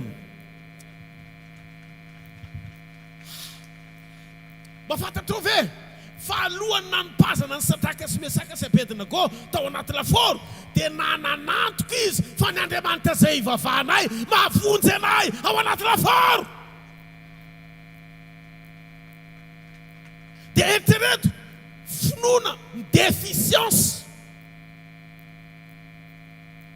satria raha tokony andoro azy ny hafa, zay ny lôjika ny sain'olombelona, dia tokony atao ohatra sy angororo izy hoe laforo amparenipito ony miandry antsika.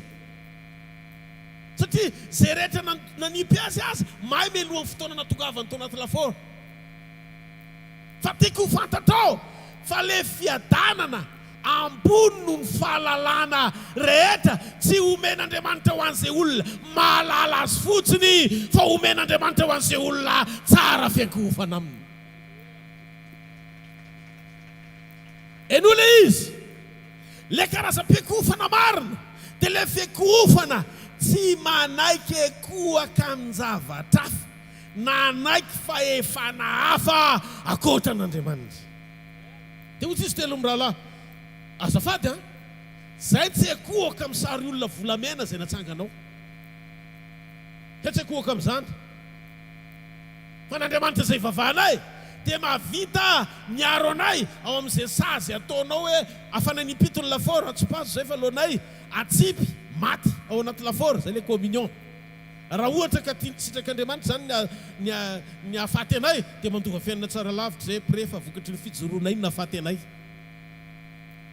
Tsy miany ainy toe-po faharoa ho an'ny olona tsara communion, ho an'ny olona tsara fiankohofana amin'ny mahamarina n'ilay fiankohofana, ongotan'Andriamanitra ao anatinao ty toetra anankiray ity, mia ao anaty fanahiana ny tenanao. Andaso avoakatsika daholo ny dossier rehetra mba hatsara ny critère alohan'ny hampakarana anao. Dia ao anaty fandanitena tonga dia apetrak'Andriamanitra hoe retsy izy, retsy tsy izy.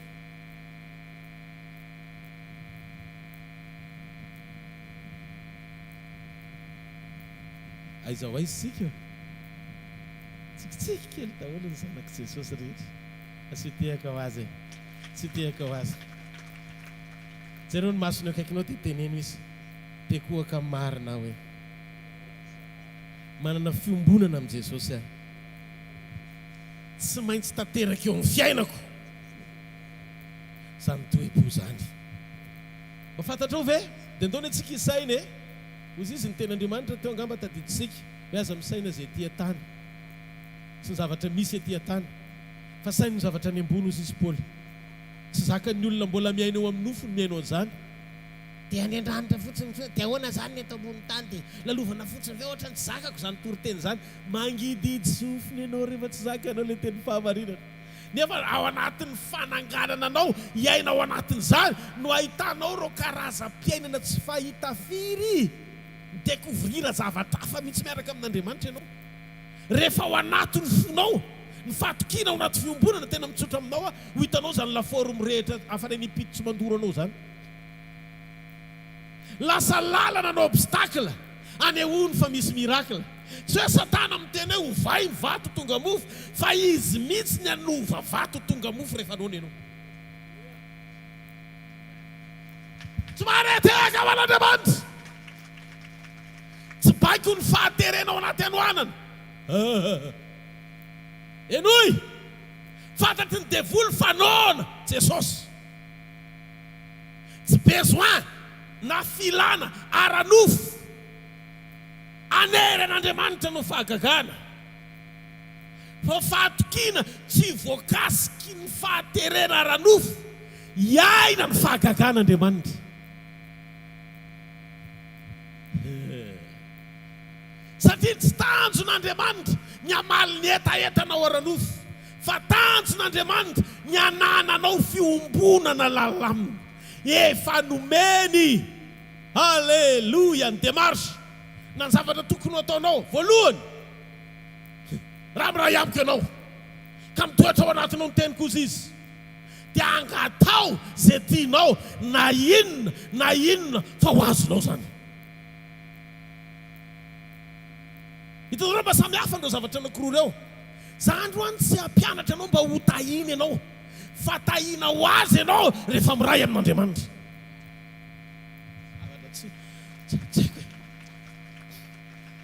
Teneniny eo akaikinao, zany ny filazantsara marina hoe. Amen. Tsy hitranga eto Madagasikara ny fifohazam-panahy raha tsy tsara communion sy fiakofana amin'Andriamanitra ny olony. Halleluja. Ka ny fiakofana marina dia toerana mahatamanan'Andriamanitra. Eo Andriamanitra no mitoetra. Salamo 2:9 samy manana ny andikany an'io ny rehetra, fa midika teny fototra izy io, milaza mahakasika momba ny fiakofana, fa ato amintsika izy natao hoe fiderana. Salamo 2:9. Kanefa masiny ianao ry mipetraka eo ambony fiderana Israely. Tsy fiderana io midika teny Hebreo fototra fa hoe fiakofana Israely. Dia ndao tsy ratsy akory no mideran'Andriamanitra, fa ny lalana ahatonga anao eo amin'ilay fiderana, ahatonga n'Andriamanitra ho tafatoetra eo amin'ny fiainanao. Tsy eken'Andriamanitra. Enoy ty teny ty, enoy ty fahamarinany ty. Ny fiderana zay ataon'ny olona manam-pofinaina ho an'Andriamanitra, tsy ny elohavan'ny fiankofana marina dia tsy mahatamana an'Andriamanitra. Ndao hiditra kely tsika amin'ireo karazam-pahamarinana ara-baiboly izay maneho ny fahamarinana izany. Raha jerentsika ny ten'Andriamanitra dia hitantsika tsara fa ny tantaran'i Josafata ao amin'ny tantara faharoa, 20 manomboka amin'ny 1 ka hatramin'ny 9:20, vakio any an-trano, dia hitantsika tsara fa tsy tonga dia nanendrim-pidery izy fa nikohaka aloha izy. Fady anina izy isaky ny alakamisy ao tany mena.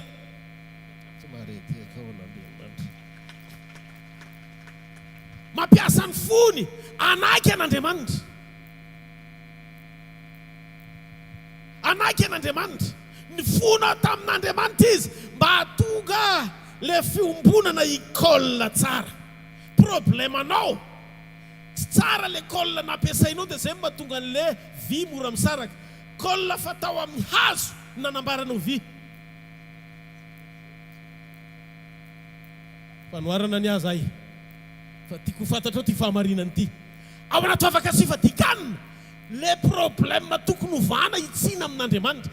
Inona ny problème anao amantoetra ao anatinao mahatonga anao mbola tsy tafajoro tsara ary tsara communion amin'Andriamanitra, mbola miady ho anao ao anaty vavaka foana venao, sa mba miady ho amin'ny toe-po anome tompona an'Andriamanitra mba ahafany mampiasa anao amin'ny fanetretena, amin'ny fitiavana, amin'ny fangina. Tonga amin'ny fanatrehan'Andriamanitra ianao dia ratra anao tinao anatrehany. Tompo, tena mafy ny ataon'ny anina amiko fa maratra mihitsy ny foko.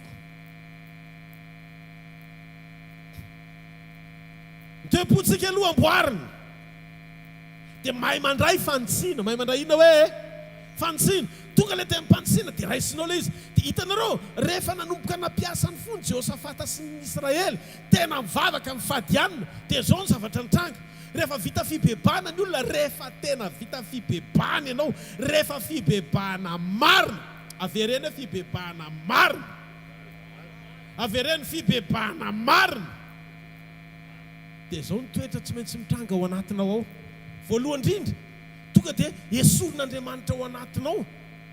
Ny toetra miany tenanao, fa renao mihitsy ny hoe libra be anao mametraka ny fiainanao eo am-pelantanany.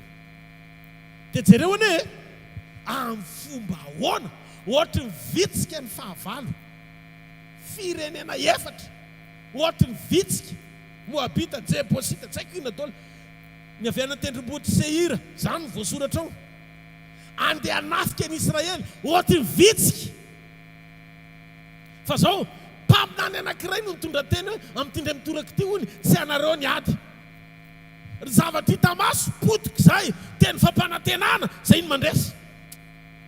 Zaka ny sofo ny eno an'le teny, tsy zaka ny fony amin'ny maha-olombelona azy. Zaka an'le teny ny ampahery azy, satria nanaiky izy ho ampahereziny le teny, tamin'ny fanomezany ny fiankofana marina, amin'ny fampandekena ny teny, ny ovain'le teny, azaka an'le faminaniana. Voanareny io teny io Josafata sy ny Israely, dia mivoaka hiatika ady amin'izay. Le problème tsy inona tsy emotra.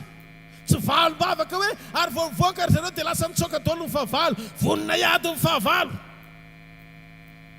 Fa hozy izy Andriamanitra, ho an'ny olona izay peko-ohaka marina, andao amin'izay dia rain'Andriamanitra fa pura ny fiderana. Ny fiderana tsy nieloavan'ny toe-po-peko-ohaka marina dia tsy mahatamanan'Andriamanitra. Vao nanomboka ny teny ny Josafata, manendrea pira amin'izay, dia vao nihira tamin'ny fiaingona masiny ireo sady ny dera sy nandio an'Andriamanitra, teo anoloan'ny miaramila, vitsy anisa.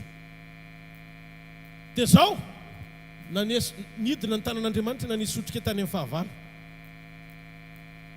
Mba hampahazo aina tsara ny fideranao an'Andriamanitra, mengavy ao ko tonga peko-ohaka marina ianao. Appartenance à louvoadolation. An'Andriamanitra aloha ianao voapeko-ohaka. Asy tanana mafy be ho an'Andriamanitra. Alléluia. Zany teny zany dia hitantsika mitantara faharoa toko faharoapolo manomboka amin'ny andiny voalohany ka hatramin'ny andiny faha-raika amby roapolo.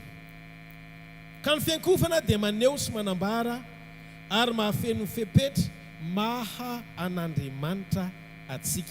Ny fiankofana dia maneho sy manambara mahafeno ny fepetra maha an'Andriamanitra atsika. Ianao zany raha peko-ohaka marina dia tonga dia tafiditra ho isan'ny olona manam-pahatsapana ao anatinao ny mahafanana an'Andriamanitra anao. Dikany hoe fananan'Andriamanitra tsy natao ihany tenany fa ny tompo fananana ny miany fananany. Alleluia. No hoe peko-ohaka marina tsy inona dia ireo izay pakato sy miombona amin'ny teny, miaina amin'ny fahatahorana an'Andriamanitra tanteraka, tsy misy fepetra. Tadio, fa ny fiankofana dia mitaky kritera na toe-po, miaina sy mitoetra ao amin'ny sitrapony. Fa ny mpidera kosa, fofinaina fotsiny no ilaina hoe isan'ny velona ianao dia afaka midera azy. Salamo 1:1 aoko izay rehetra manam-pofinaina hidera an'Andriamanitra. Zany hoe afaka midera izay manam-pofinaina, fa tsy voatery ho peko-ohaka ny mpidera.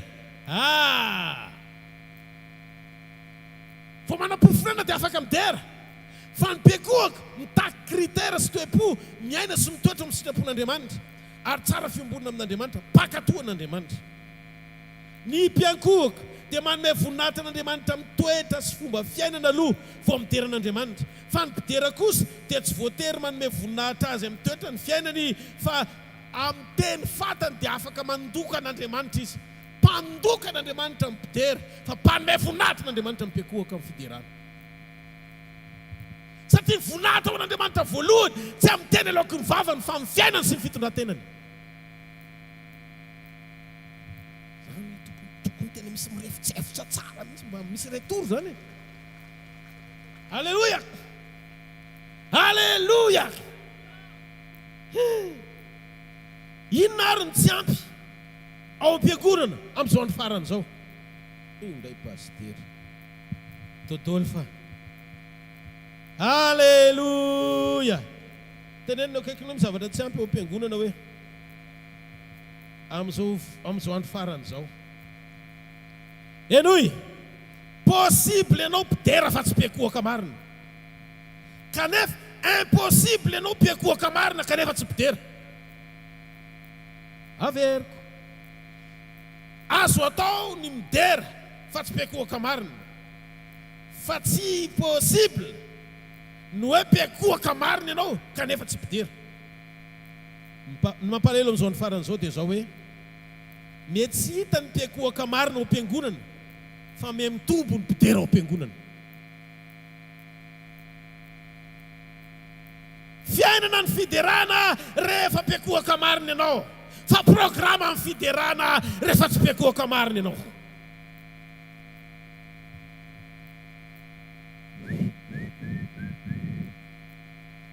Asiko kely ohatry zao ny tanana dia babeno aloha valio allô dia veneno hoe connecté. Amen.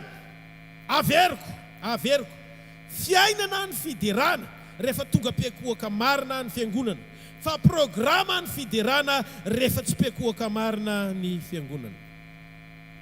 Rehefa tsy feno fepetra mampiakohaka marina dia jereo fa ny toriteny eo am-piangonana dia miompana amin'ny famahana olana eny ivelan'ny fiombonana amin'Andriamanitra. Vaolana ivelan'ny communion ny torinao rehefa tsy mpiakohaka marina ianao. Reo fomba fito atao atonga amin'ny fiainanao ivelatra, anana fiainana tsara lavitra ara-baiboly. Dia raisodraisiko amin'izay hevitra tiako andraisana azy ireo dia porofoko amin'ny toko sy andiny matanjaka dia tsisy fiantraikany amin'ny fiainam-pananao fotsiny ohatran'ilay vato vai tonga mofo ihany io. Ary ny ao ambadika io le raha mifolesy tena faran'izay fitsy. Hitanareo mahatonga n'Andriamanitra miteny hoe tsy vitanareo manompo mamona sy manompo an Kristy fa ny ray ho alanareo ary ny ray ho tianareo. Dia zao ny zavatra mitranga. Rehefa mamona no Andriamanitra ao dia mampiasa an Kristy ianao hanompo mamona, ary rehefa Kristy no Andriamanitra ao dia mampiasa mamona ianao hanompo an Kristy. Ny ray ho tianao kokoa no ny ray ho izy Jesosy. Noho izany tadidio ninona fampianarana naiza tsy mampiompona anao ao anaty communion fa mampirisika anao amaolana eny ivelan'ny communion. Tsy avy amin'ny Jesosy zany, tsy ahatonga anao zanak'Andriamanitra zany, fa fakapanahy anairana ianao raha tena zanak'Andriamanitra marina ianao, tiany ampiorenana miracle ianao fa tsy tiany hanana communion amin'ilay tompony miracle ianao. Mazava? Avereny hoe ao tsara e. Avereny fanindroany ao tsara. Halleluja. Manjary fiangonana miatrika ady ara-panahy lavo zao ny fiangonana. Miatrika ady ara-panahy, miatrika devoly manangoly ara-nofo lava satria tsy ampy communion amin'Andriamanitra. Tadidio fa ny devoly dia eo amin'ny toerana misy ady ara-panahy matoa ianao mahatsapa fanoherana.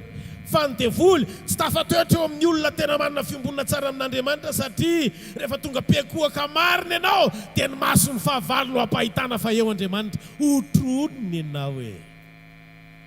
Dikan'izay na ianao azy tsy mahita no obstacle ho sakana fa mahita no obstacle ho lalana ahitanao azy iananao miracle.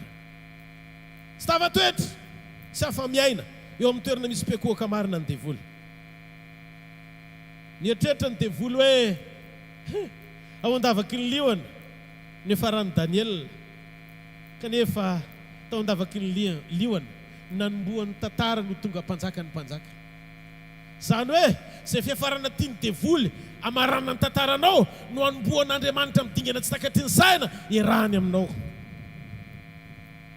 Ny devoly afaka miady manohatra ara-panahy fa tsy afaka miakohaka amin'Andriamanitra izy satria tsy manome ny fanahiny izy sy ny momba azy. Izy moa fanahy raha teo ho an'Andriamanitra zany, efa nisafidy ny anohatra n'Andriamanitra hatramin'ny farany izy. Ary izy koa tsy afaka mibebaka satria tsisy fanahy masina. Rehefa mpiakohaka marina ianao dia sahana milaza amin'ny devoly hoe tsy maefa nininina ianao satria eo amin'ny fiakofana marina le lanja amin'ny fanatrehan'Andriamanitra no ambony lavitra no izay problème tiany amin'ny lina lalana ny dianao.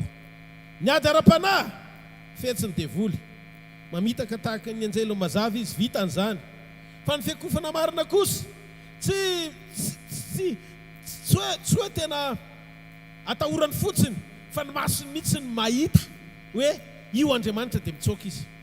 Noho izany rehefa mpiakohaka marina ianao lasa eo anoloanao Andriamanitra, lasa eo akavianao Andriamanitra, eo akavananao Andriamanitra, ao an-damosinao Andriamanitra, ao anatinao Andriamanitra. Fenao anaty fiombonana amin'ny fepetra tonga amin'ny fahavalo atahotra anao. Ka ny tena mpiakohaka marina tsara fiombonana amin'Andriamanitra dia olona tsy miany ainy sy ny nofony fa mijoro amin'ny fahamarinana sy fahamasinana maneho an'Andriamanitra tanteraka. Zany no mahatonga ny olona zay tena mahalala an'Andriamanitra tsy matahotra fahafatesana.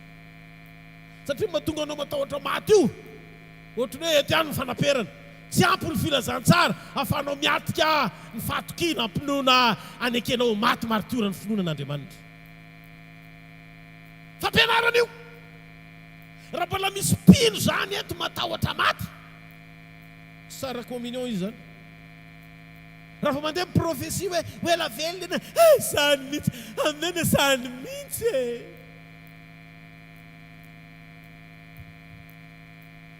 tsy mila tononony zaka.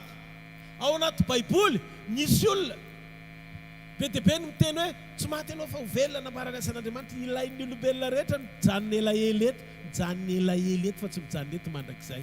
Jereo masony eo akaikinao na tianao na tsy tianao afaka mijanona elaela ianao e, fa tsy janona eto zany ianao. Aza vela fitany devoly ianao e, iaina amin'ny tsy fahamarinana nefa mbola andalo eto ihany. Zay lasa eto tsy miverina tsony, aleto sisy retoro isan'andro ny fiainantsika. Tsy afaka miverina tamin'ny maly zany tsony ianao. Maly ary zao ianao tsy tetiko.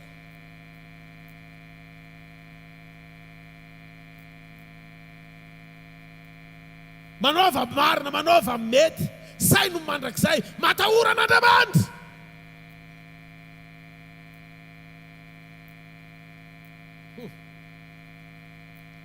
Tena miankina amin'Andriamanitra zato isan-jato ny olona mpiakohaka marina sady matoky azy. Tsy mifampitady amin'ny finoana fa tafatoetra-pinoana tsara amin'Andriamanitra, satria mametraka ny fisian'Andriamanitra eo amin'ny toerana tena mety sy manam-pahefana momba ny fiainan'ny ray manontolo. Ohatra zany ry Daniel, Sadraka, Mesaka sy Abednego, Josafata, ry Davida, Jehovah mpiandry ahy, amen. Ry Jesosy mohatra farany tena tokony ho fanoharana iainantsika mianakavy ary tokony hijoroantsika mianakavy. Ara-panahy dia tadio tsy voatery ianao hoe isaina amin'ny fomba ahoana ny atafavoaka. Avelao Andriamanitra hitaridalina anao fa misy lalaka-ivoana tsy fantatrizana izy fa ataony ao anatinao. Zavatra hitranga raha miverina amin'ny Jesosy tsara sy mena amin'ny fahamarinana ny malagasy rehetra, ny malagasy verina kely amin'ny firenena ity mesazy ity. Amen. Raha manomboka amiko sy manomboka aminao ny fiovana fa tsy miandrandra amin'ny fiovan'ny hafa any amin'izay misy azy ihany ianao fa mandinika tsara ny fiovanao fotsiny, dia zao tadidio mpamorona mihoatra no fahagagana ny Andriamanitra ao. Afaka omen'Andriamanitra fahendrena daholo ny tanora na ny antitra. Zavatra mbola tsy nisy teto ambony tany manomboka revelen'Andriamanitra ao anatinao dia tadidio zay fotsiny dia afaka moka amin'ny firenenao. Misy zavatra anankiray zay ne mbola tsy nitranga teto ambony tany fa mbola miafina ompon'Andriamanitra ao. Fa tia nomena ny olona tsara fiombonana aminy ilay izy dia anehoan'Andriamanitra ny voninahiny amina talenta mbola tsy nisy mihitsy fa hafa mihitsy no ataon'Andriamanitra ompon'ny olona zay matoky azy. Ary Andriamanitra koa afaka manafina ny ao ambany tany. Tiako ho fantatrao fa raha amin'ny fotoana zao lazaina fa any amin'ny 50 metra ao ambanin'ity centre ity dia misy diamant. Azonao ve tiako tenena? Afaka tonga dia asian'Andriamanitra diamant rabety. Satria ny ao ambany ao tsisy mahita. Dia ozy izy ameko anao ny arenana fenina ao amin'ny mangingina. Raha vao tsara ny communion antsika dia ataon'Andriamanitra mety ny zavatra rehetra. Amboary ny ety ny zavatra rehetra, tsangany ny tanan'izay mandray hoe tena mety ny zavatra rehetra. Asoty tanana mafy an'Andriamanitra. Aza mentehitra raha mipoaka indray ny pétrole, mipoaka indray ny diamant ohatra, dia mety mieritreritra ianao hoe any amin'ny diamant sy ny pétrole nahatafavoaka amin'ny firenena fa manana rena kibony tany zay. Jesosy Kristy avy any Nazareta ny olana fa tsy pétrole sy diamant. Verena amin'ny Jesosy aloha. Tanareo fetsy be ny devoly, mbola ranofy ihany no mitondra fa mody eo amin'ny Jesosy fotsiny indraindray ny kristianina. Fa alao no metintsika lanja ny fanomezana sarobidy indrindra avy amin'Andriamanitra. Ny aina ene no nomeny ianao dia mba nahoana moa raha mba nitiny amin'izay no atao e.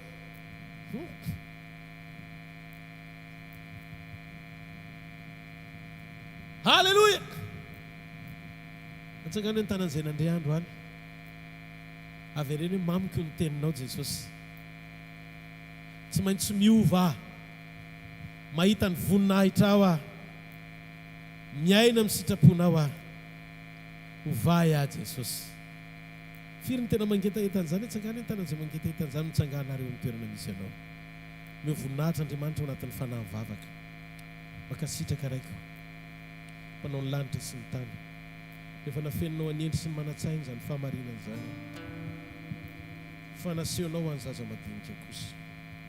Sotra satria izany no mitanterahanao mba hampijoro anay araka ny sitraponao mandrakizay. Raha eto ianao androany nandray ohatra ny zatra mihaino an'izany teny izany, aza velan-dalo fotsiny izany, fa vao manomboka mampiatra ny ianao dia mahita vokatra. Misy fotoana ianao tsy tian'Andriamanitra ihany fiainanao izany le ara-nofo, dia ohatry ny hoe tianao apetraka izany le ara-nofo hoe ratsy ianao no miady, ratsy ianao no mijoro, dia ohatry ny tsy ahita vokatra tsara izany ianao raha tsy ianao mihitsy no tena miezaka. Avy-tsoro fotsiny ao anatinao dia velao Andriamanitra hiasa amin'izay. Asio tsara fotsiny le kalitao an'le fiakofana marina. Na haningotra ny tena aza mangalatra izany, aza mandray kolokolo mihitsy. Amen. Na mitady ho testa azy, tady hiakatra avy be mihitsy dia ao anatin'iny mianatra mifehtena. Halleluja. Tsy maty antoka mihitsy ny mpanome an'izany ho an'Andriamanitra. Amen. Tsy maty antoka ny mpanome an'izany toetra izany ho an'Andriamanitra. Fa tombono anao ny fanekenao ho tarihin'ny fanahy, amoaka vokatry ny fanahy ao anatinao. Raha iombona mitombotsika amin'ity marain'ity, omano ny fonao, teneny Jesosy.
Fotoantsika sirasana latabatra amin'i Jesosy. Zavatra telo mahafetsy ny devoly ary tiako ampatsahivina anao ty. Voalohany raha mbola matanjaka ianao dia mafisy ny fonao anao izay zavatra tianao, na maheno tenim-pahamarinana 100 taona azy ianao dia kitiany indray ny fonao mora tafotoana, tsy andray tenim-pahamarinana nitsy ianao mba hatsara ny communion anao sy hatanteraka ny fiakofanao amin'Andriamanitra. Satria ny teny dia Andriamanitra. Androany maraina tia hanaitra anao aza manaiky fihetseny ny devoly, sokafo ny fonao, teneno Andriamanitra hoe misaotra fa niteny tamiko ianao androany nanitsy ny fiainako mba hahatonga ho isan'ny pekohaka marina. fihetsena faharoa raha mbola matanjaka ny olona dia efa fany-devoly ao anatin'ny saina eo mifaty izy ilay androany ary ohatrany hoe tsisy afarany zany ny fiainana fotrany ho mandrak'izay zany ny toetsain'ny olona miaina ny faharatsiny amin'ny fandalovana eto ambonin'ny tany satria bitsika ny devoly hoe izy aza miheno an'izany tenin'ny paster Rodolphe zany fa ny antsika asianao ny hatramin'ny farany ny anamo tsy fahamarinana mangalara foana na iza mamitaka tsara fatovy amin'ny antonony mety ataony an'izany fa mamitaka ihany azona le fipetraka le izy aiza mandaingy alleloia zany ny afetseny dia iny le olona manao ampiasainy avela ny akatra kely eny amin'ny rahona ary ny ratsy be amin'le izy arakaraky ny avy hitondrany amin'ny tsy fahamarinana ny daboanao vao may tena tsisy raisina ntsony anao eny amin'ny tany fa zao raha mbola eny nalavarangany premier étage no nitondrany ianao a mbola tsy dia misy risque loatra fa miverena androany na ny amin'ny rahona koa azy raha vao miveriny ianao zao misy anjery rahan'Andriamanitra mitaty ianao tsisy risque zany amen manao nouveau départ miaraka amin'Andriamanitra mety misy zavatra mampanenina mafy ianao fa tsy nijoroanao hatramin'izay tamin'izay opportunité nomen'Andriamanitra anao miteny amiko Andriamanitra misy olona olo ohatr' zany eto men'Andriamanitra opportunité izy tamin'izany fa tsy nijoro tao amin'ny sitrapozy ny lan'Andriamanitra azy dia manenina be hono ianao efa misy fotoanao manenina dia mitomany dia aveo tonga ny ten'Andriamanitra dia mitomany ianao dia rehefa tonga indray nefa fotoana dia tsy mahatantana ianao le fakam-panahy fa dia indray ianao fa lasa manao an'ilay izy fa zao Jesosy miteny amiko matoanao isan'ny velona io mbola misy antenaina tsy tonga nameloko anao ny mpanjaka anao sady tomponao ny dadanao fa tianao izy tsy tonga haneso anao izy tsy mijery hoe inona ny ratsy vitanao foatran'iza ny toeponao androany anapa-kevitra tsy amerina an'izany ntsony fa ijoro amin'ny sitrapony mandrakizay manenena fotsiny tamin'izay lasa tsy nety rehetra dia miverenao amin'ny sitrapony androany maraina raisiny ianao tadio fa iza ny olona fantatra hoe tena tianao indrindra eto ambonin'ny tany mety diso ny fomba fijeriny mety ho vadinao mety ho zanakao mety ho rahalahinao mety akonana hiverinao fa kaiky ny fonao mety namana indray fa tena ohatrany hoe namana be napetrako ato amin'ny toeran'i Jesosy mihitsy satria tena nafinaritra anao loatra misy fetra ny fitiavany raha hitany hoe tsy netiny nataonao tsy izy mihitsy nisy olo anao fa mety nitomany izy sady manao kokoa za kosa aloha tsy hoe eo amin'ny toerana io e manao kokoa fotsiny izy dia miala izy mangatsitsika eny satria tsy zaka ny sainy zany amin'ny maha-olombelona azy fa misy olona anankiray izay eto androany maraina présenteko aminao Jesosy ny anarany raha netiny nataonao tsy tonga izy fa tsy fetezany nataonao io indrindra ny nahatongavany satria fatany hoe mila mpamonjy ianao izy irery ihany nitanteraka nanolotra ny ainy isolanao tamin'ny tsy fahatanterahana tianao fitiavana mandrakizay izy fotoana lasa isolona belona rehetra fahasoa ary izy nanoteny ahatanteraka famarinana anandraoa fiainana tsara lavitra mahafantatra io ve misy vehivavy anankiray niaraka tamina lehilahy jamba alleloia ny vehivavy lehilahy anankiray niaraka tamina vehivavy jamba le vehivavy dia tena izy niaraka tena le vehivavy tena tsara taria fa le lehilahy tena tsara taria SVKL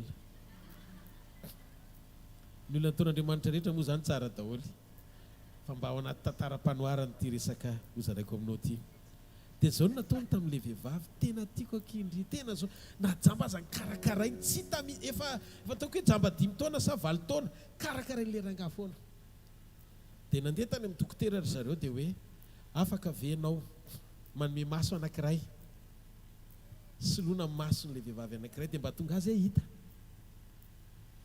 dia okeo izy le lehilahy fa tsy maninona fa raha tsara ny toko-pitiavana ozy izy dia omeko azy ny masoko anankiroa fa za ndray no jamba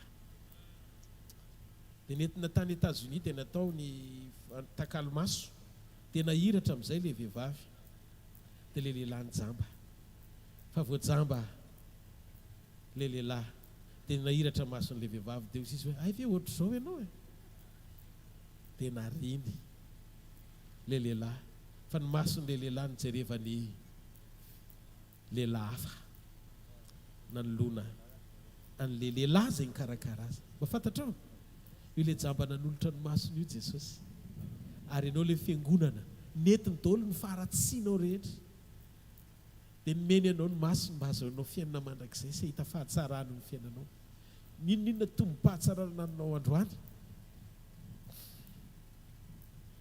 tsy avy aminao io na fahaizanao fa noho ny fitiavana satria jamba teo amin'ny toeranao izy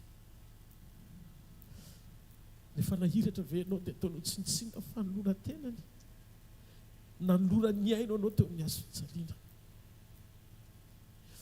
tsaroviny asarobidy ny fitiavany tia-panantenanareo ary tea naitra anareo fa tsisy fitiavana ambony no fitiavan'i Jesosy zany reto a tsy ahita an'izany tsika eny any amin'ny zanatsika eny any amin'ny vaditsika eny any amin'ny akoratsika any amin'ny izany mety avesatra ny olona amin'ny fijoroanao an'Andriamanitra fa tsy manino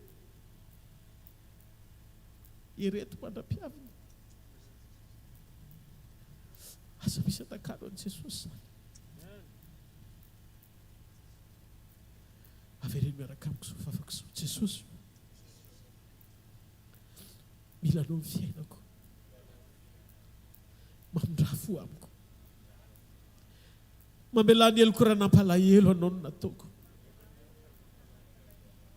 diovy amin'ny ranao sarobidy a soratindray eo amin'ny boky ny fiainana ny anarako anao a Jesosy ko malalako ianao amen sambatra ny olona izay voavela ny elony sy voasarona ny fahotany sambatra ny olona izay tsy isain'i Jehovah eloka ary tsy misy fitaka ny fanahany Jesosy tombo tamin'ny alina izay namadia anazy dia nandray ny mofo rehefa nisaotra izy dia nivakiny dia izy hoe ity ny tenako izay vakina ho anareo sao natao ho fahatserovana misaora azy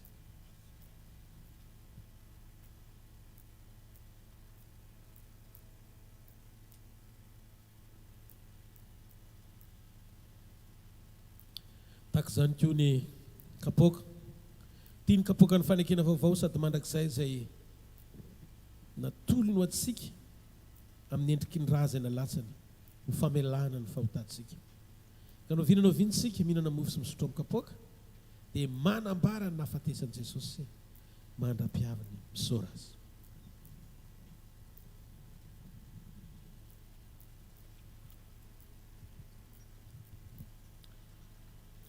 misaotra Jesosy ny amin'ny mofo sy ny ranom-boaloboka izay maneho ny tenanao sy ny ranao sarobidy sambatra izay fa misy mpamonjy tianay mikarakara anay miaso ny fiainanay mamboatra anay miady ho anay velona ozy Jesosy dia velona koa nareo dia minoa fa rehefa neno ny feo n'arkanjely sy ny trompetra n'Andriamanitra dia hovana vetivety isika hitafiny tsy fahalovana ary rehefa iseho izy dia ho tahaka azy sika ary aseho izay tena endrika sika hatrizay ao aminy dia mifalia-piadanana fa tianao Jesosy amen azo tia-tanana mafy ho an'Andriamanitra mahazo toerana ho amin'ny filazana dia aza misy mbola miala aloha fa hivavaka ho anareo aorinan'izay dia raintsika mpity hafantanana be mihitsy ny mpanompon'Andriamanitra ny amin'ny filazana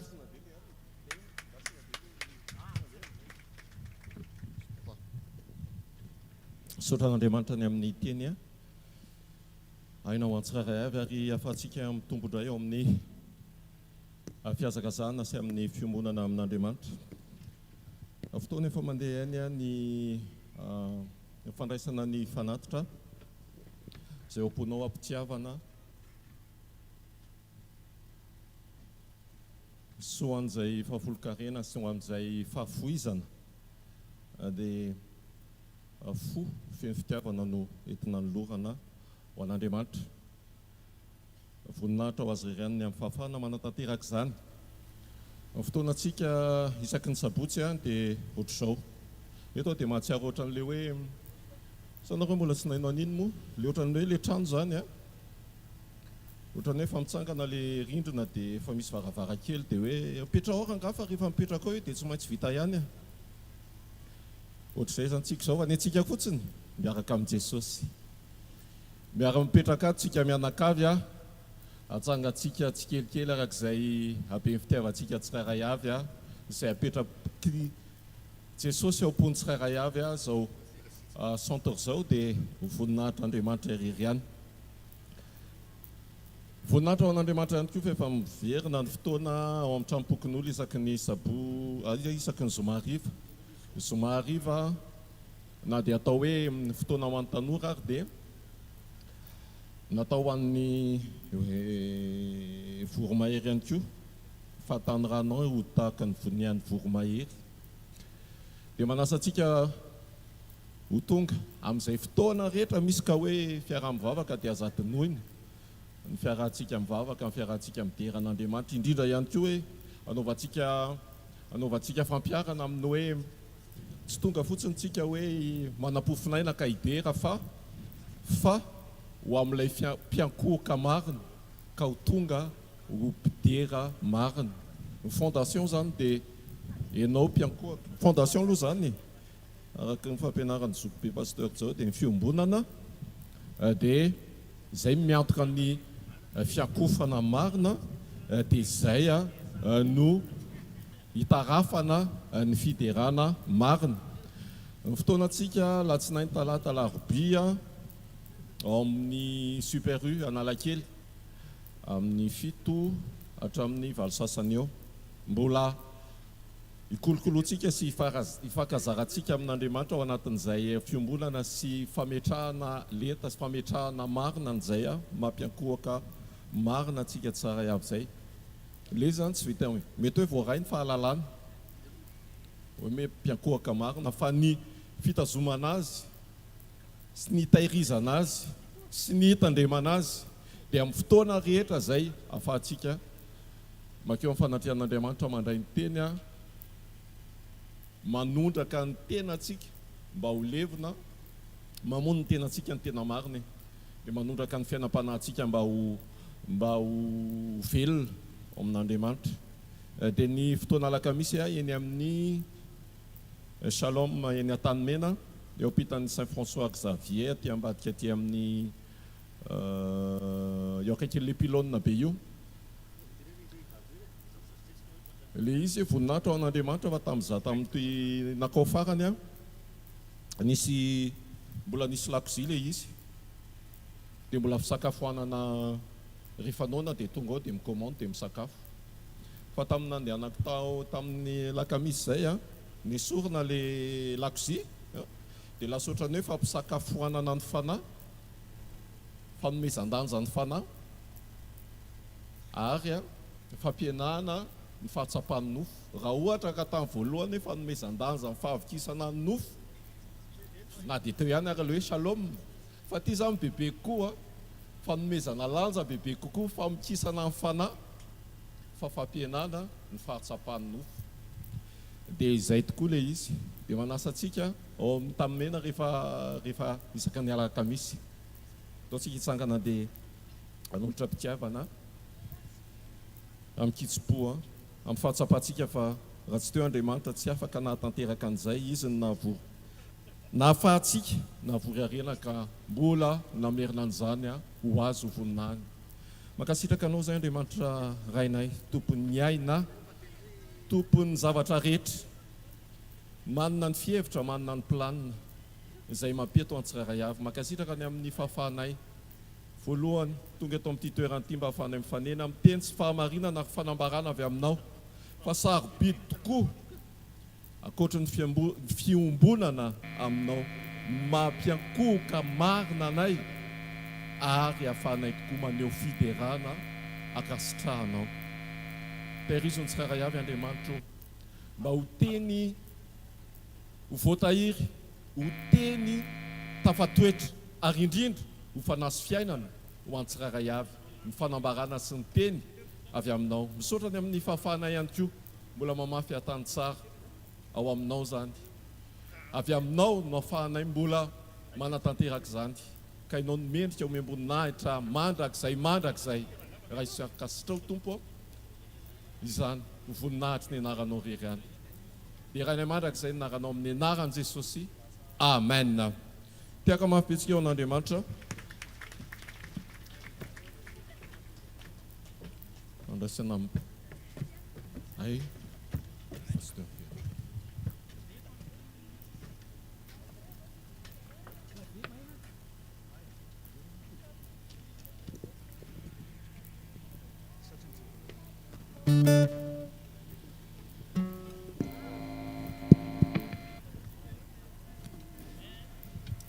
Alléluia.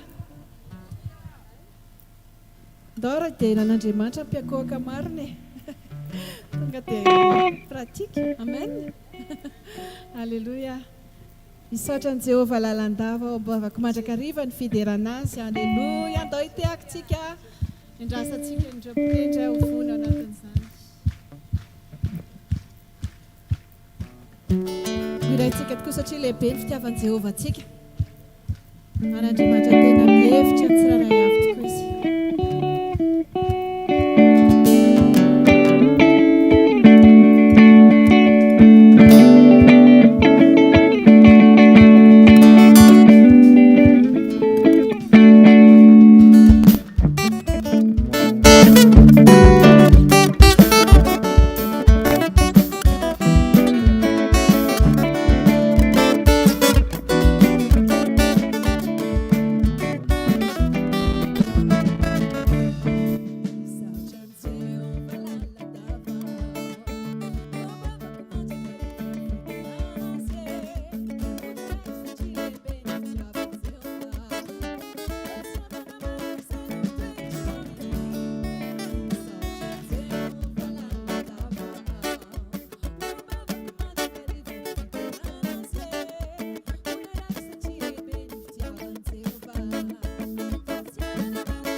Fantatro fa maro tokoa ny hira mety tsy afaka ambavan'ny olona fa tsy ambavantsika kanefa hafa ihany ny fiderana sady zany dia ndao indray tsika hira ho an'i Jehovah. Alleluia. Alleluia.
Mialatsiny fa rehefa fiderana tsisy olon-dehibe.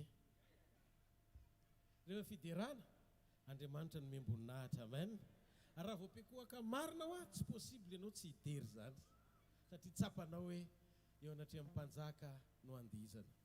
Filazana fo kely ty resaka ty tonga dia ataoko amin'ny public le izy.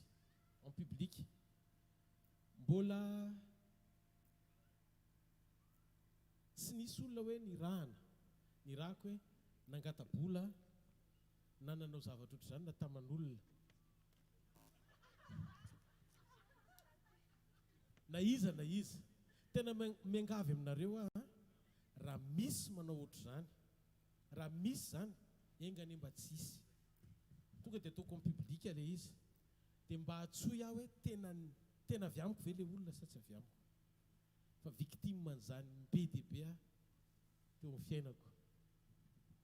Tonga dia maka le olona dia amin'ny anarako dia za tsy mahafantatra ninninona dia avy eo miverina le izy miteny aty amiko le olona hoe anga voarainao dia nefa tsisy ninninona voaraiko na ray ary.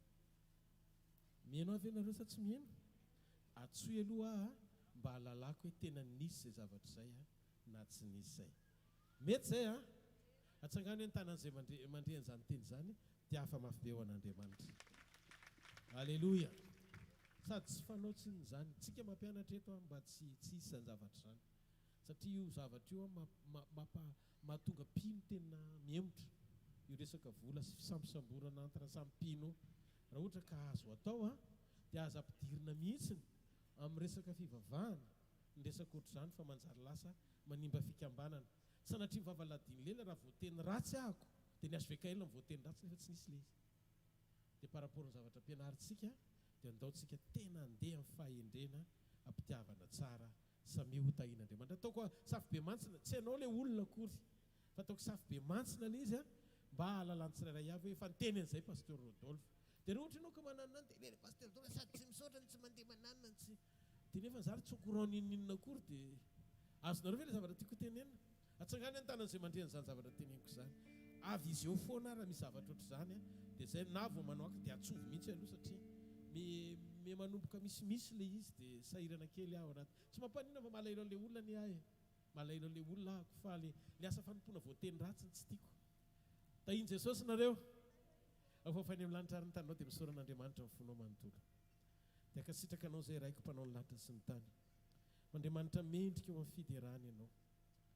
Eo amin'ny toerana misy voninkazo dia tsy maintsy misy tantely. Ary eo amin'ny toerana misy fanatren'Andriamanitra dia tsy maintsy misy fahasoavan'Andriamanitra. Ataovy loharano miboiboiketo ny fahasoavanao tsy mety ritra.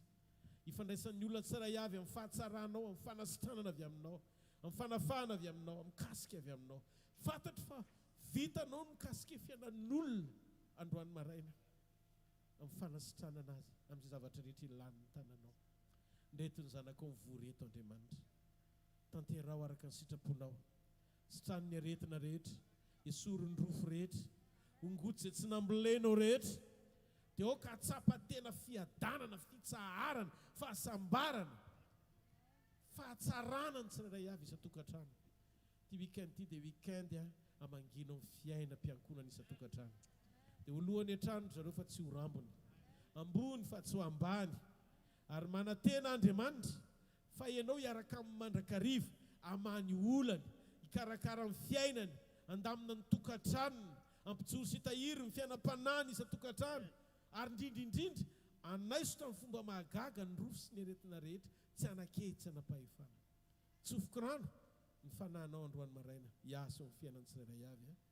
isam-batan'olona amin'ny anara mahery ny Jesosy Kristy velona masina manakely avy any Nazareta mandehana fa ho herinandro tsara ho anao ty herinandro ty mandana fa andehanao dia amin'ny herin'ny androany ianao hijoro vavolombelona ary le voninahitra tsy omen'Andriamanitra ny hafa fa ho azy rery ekoaka ianao dia hiteny hoe Andriamanitra ny tao ambadika izany zavatra izany tsofoko rano eo ambany tana maherin'Andriamanitra ianao anina firaisana sy fiombonana tanteraka aminy hopiakohaka marina tsy ho diso ny fotoam-pampakarany dia hitanareo ane Jehovah ka iaronareo ampamirapiratra ny tavany aminareo ane Jehovah ka mindra fo aminareo anandratra ny tavany aminareo ane Jehovah ka nomenareo fiadanana amin'ny anaran'i Jesosy Kristy velona masina manakely avy any Nazareta tsika rehetra nao hoe amen zareo ny olona telo sefatra manodidina anao dia teneno izy hoe fahasoavan'Andriamanitra hoe mato izao